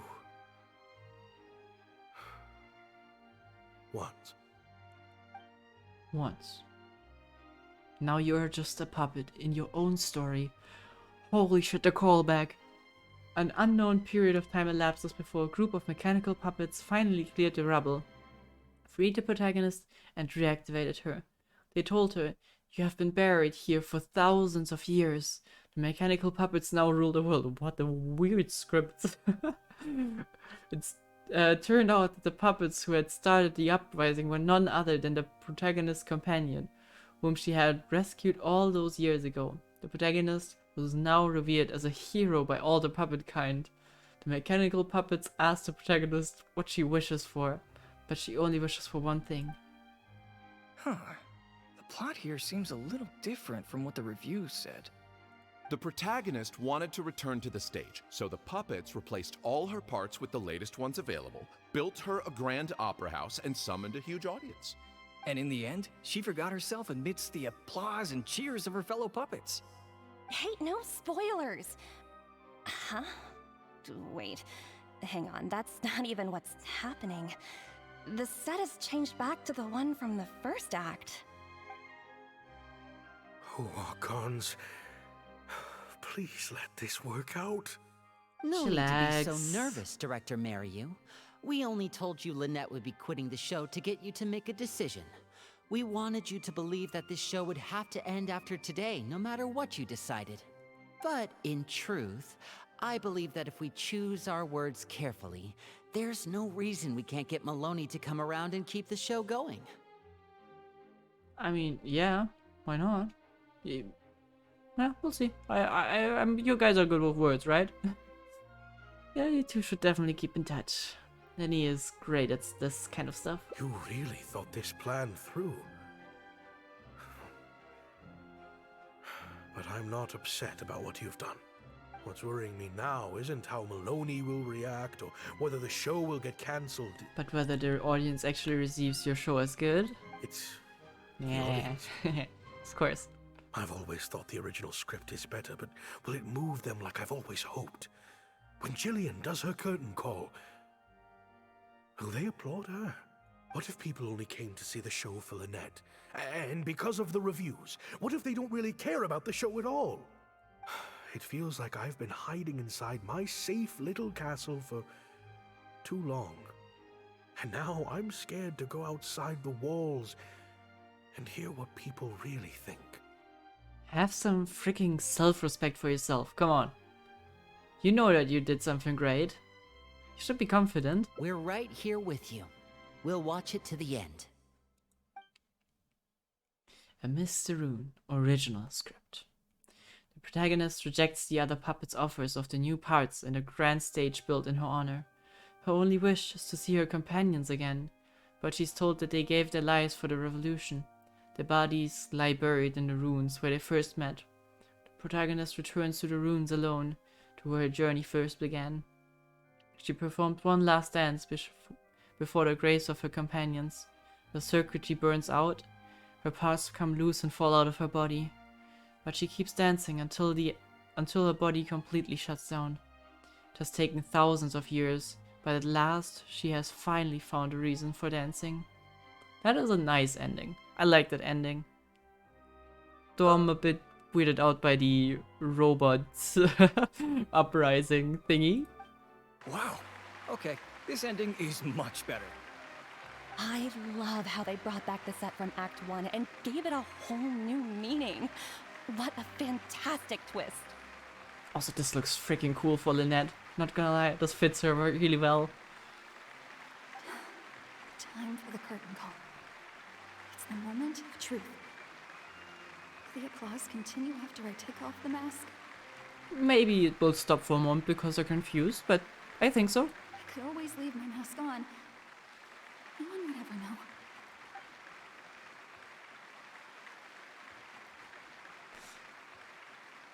What are they waiting for?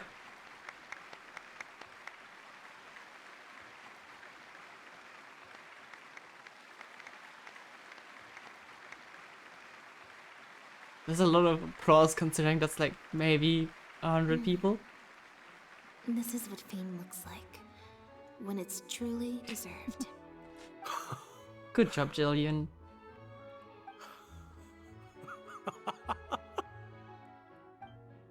Jillian, you were amazing! Syra was tearing up when you did your final solo dance. Well, so are you. Really? I was so nervous. My legs felt like they turned to jelly. What looked like an actor unsteady on her feet was in fact a poignant expression of the protagonist's frailty in her last moments. Or whatever. No, I agree with you. That is probably what happened. I can't take any more of this. Let's just say it's great, okay? Hey, Mario! What the heck was that? Why wasn't Lynette playing the lead? Our articles are already going to press. You better have a good explanation for this. It was my... Hey now, it was all of our... Hold on. The decision was mine, and mine alone. They had nothing to do with it. If you have any concerns, gentlemen, then please direct them to me. I feel like it's not... Well, is there any reason in protecting your crew from this? It's not like it was bad, so... I don't know. I need to mute that, sorry. So it was you! Well then, I trust you'll have no objection to me pulling the plug on this production. Seriously? Well, time for Act 5, I guess. Director Mariu, Mr. Maloney, what on earth is going on? Why was Lynette not in the lead role? Oh. It took a lot of convincing from me for her to accept the role, and I had to turn down some big work opportunities to come and watch her performance today. You have some explaining to do. Lenny, it was all his idea. Mariu, explain yourself. Wait. Lenny, as a matter of fact, this was a piece of performance art. In this play, the masks and costumes serve to obscure the differences between characters. and by extension, the difference between human and machine. We took that idea to the next level with an actor swap, blurring the lines between one performer and the next. So it's in service of the ambitious artistic goals of the production. What? It's similar to deceiving the audience in a magic show. We employed this technique as a means of breaking the fourth wall. It allows the audience to more intuitively understand the cognitive dissonance felt by the protagonist as a machine trying to reconcile the notion of her humanity. The audience's experience mirrors the protagonist's own confusion and becomes part of the artistic performance itself. I honestly can't follow her reasoning, but sure. Hold up. What is this nonsense? Yeah, kinda. Oh, I see. Well, bravo, Director Mariu. You even had me fooled. That's probably more because you just don't really understand avant-garde art very well, Lenny.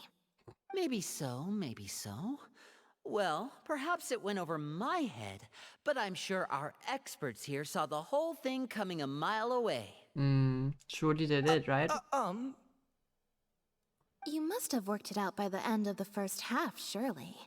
Mr. Amory, I just heard that you managed to write your review after just the first 2 acts. Well, I'm sure that will help Director Mariu by setting future audiences up for a surprise twist at the end. Yes, you're right. Director Mariu and I are old friends. You should have said something. Then I could have played along even better. Yes, well, to deceive the audience, you must first deceive your closest companions. I have to give credit to Lynette and her experience in performing magic. That's what inspired me to take my art to the next level. Honestly, I'm not sure if I'm a fan of, like, reviews spoiling you, but spoiling you incorrectly, so you have a completely wrong perception of what's gonna happen. This is probably kind of nice, but I don't know. Also, I'm not sure if that's good. More naked bodies in a theater equals more money. Probably true, at least for our society. I'm not sure if Genshin is similar with that. But yeah, for our society it would probably work, considering how, what is the word for it? Polarizing, I guess it is when you have skin showing.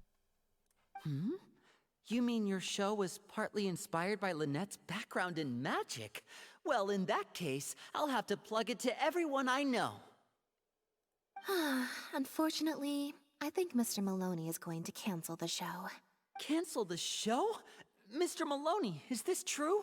While I accept that deceiving the audience in the manner you did certainly has artistic merit, this is not a magic show, and we don't want our audience demanding their money back. A very valid criticism, and one that I humbly accept. If that happens, we're prepared to reimburse and apologize to any audience members who weren't satisfied with the experience.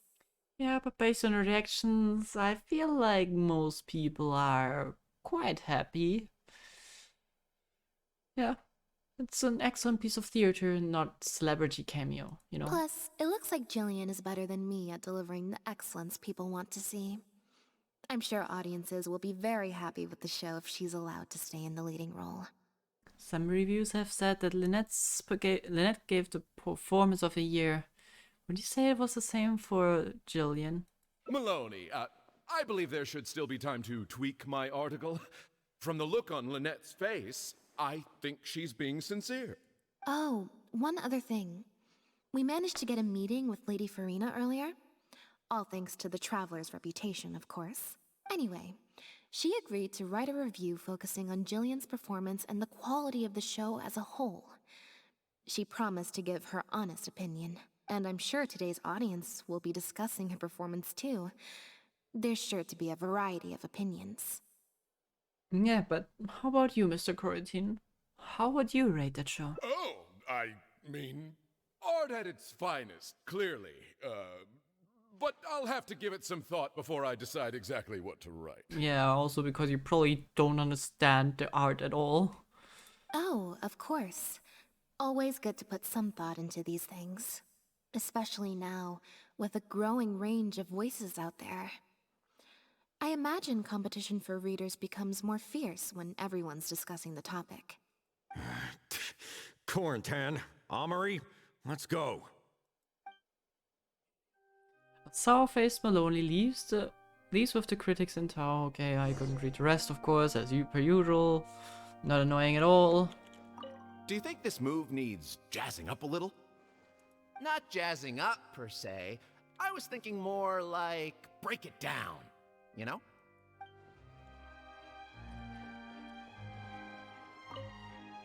Gina? You snuck in? When?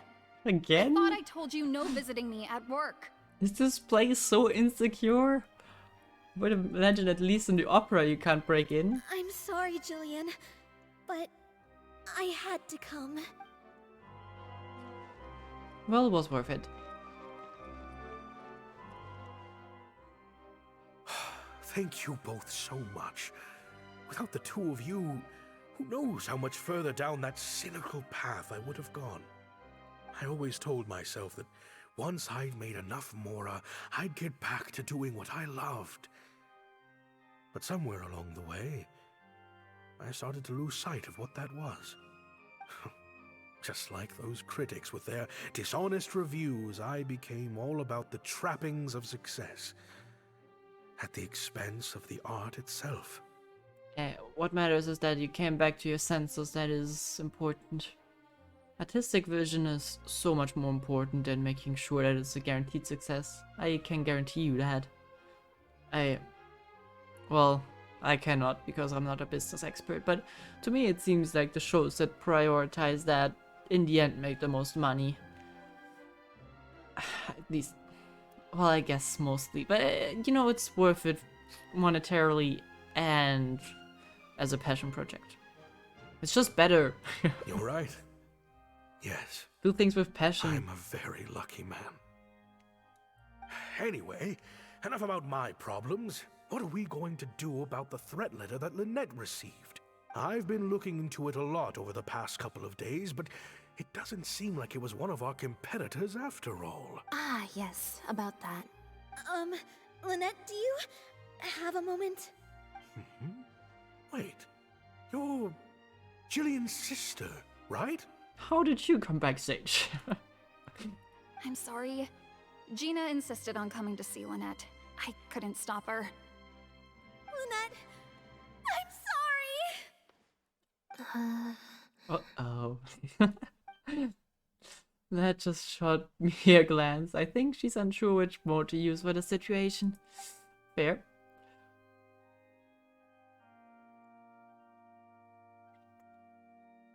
No? No? That letter? I was the one who wrote it. What? Gina? So it was you? Director, it's time for... Oh, okay. Weird energy here. Yep. I think we came at a bad time. Lynette, Gina must have been worried sick about me. I'm sure even she wouldn't do something so stupid if she was in her right mind. I'm so sorry. I promise I'll make it up to you somehow. Jillian, no! This is completely my fault, and I'm the one who should have to bear the consequences. I got the wrong end of the stick and completely misjudged Lynette. Maybe we want to hear what Lynette has to say? Well, since I haven't actually suffered any losses, seeking redress could be difficult.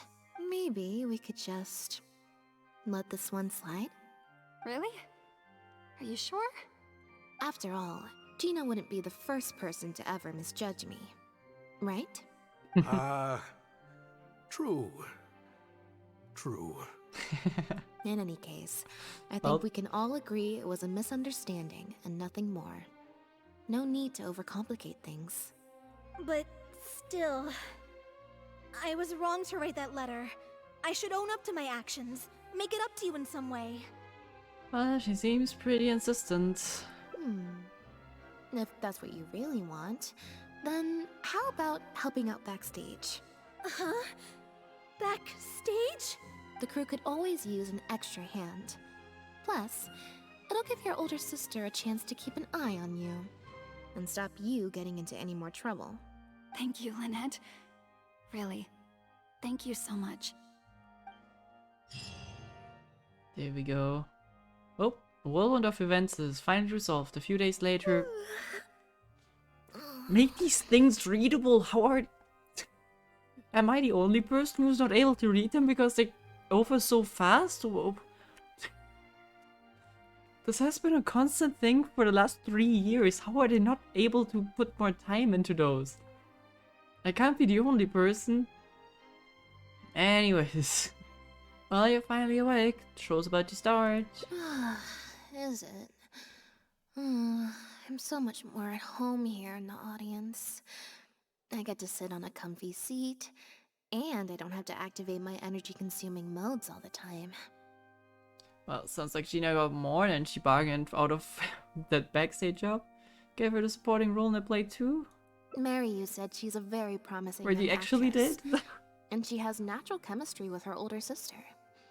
In their capable hands, the show doesn't need me to attract an audience anymore. Phew. Freedom at last. Well, I'm glad you like it. I mean, you could have had more fame, but I know you're not into that, so... Fame is more trouble than it's worth. I'd rather leave that side of things to my brother and the others. I'm happiest when I get to sit in a quiet place, watch them do their thing, and cheer them on. Just like you're doing right now? Yep, exactly like I'm doing now. I can relate. There's time for being in the spotlight, and there is time for just sitting back and enjoying it. Love it. Hey, I didn't want to cancel that. Damn it. Nice.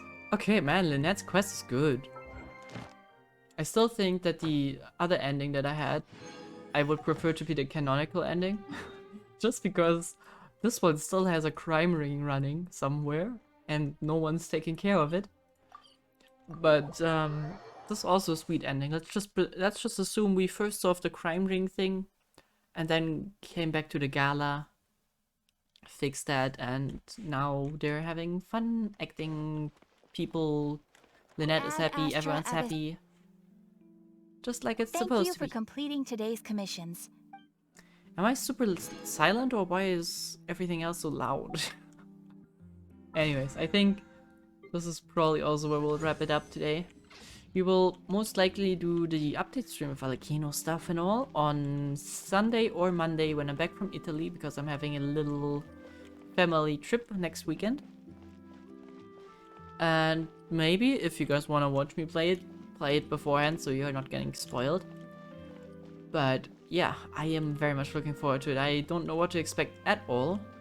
I hope we get Alekino backstory and stuff, but I mean, I have no idea about the details. Apparently it's gonna be a new boss, but who? Are we gonna fight Alekino? I kinda doubt it. That would be really weird, fighting Alekino to farm Alekino boss material. On the other hand, you're probably farming... Are you? Wait, I can show... not show, I can check. Well, I can't check because I didn't upgrade my travel far enough. Damn it, okay, never mind. Maybe you also need to farm Scaramouche stuff for the Wanderer upgrades, I don't know. But I would think it's a bit weird. So I'm assuming we have a different thread. I'm very much excited and looking forward to what she's in. What she's into? No, I'm not looking forward to that. I'm looking forward to what she's up to. Okay, and I'm glad that the stream is over because my language is deteriorating and I can't speak nor think properly anymore. I desperately need sleep, and I'm glad that I don't have uni tomorrow. Oh, lucky me. Thank you all for being here. I hope this was decently enjoyable. I know this was chaotic, sleepy, and very weird. I hope next time will be more structured. I'm really sorry. See you next version. Yes, see you all then, and I hope you enjoy the quest. And then you'll enjoy it with me, if you have the time. Have a good rest. Thank you, I'll need that. But we'll see you all next week. I hope you have I hear the voice of fate, speaking my name in humble supplication. I hear the voice of fate telling my name in sleepy sentences. Time to go to bed. Thank you all for checking in. See you next week. Bye-bye. Oh, okay, that worked.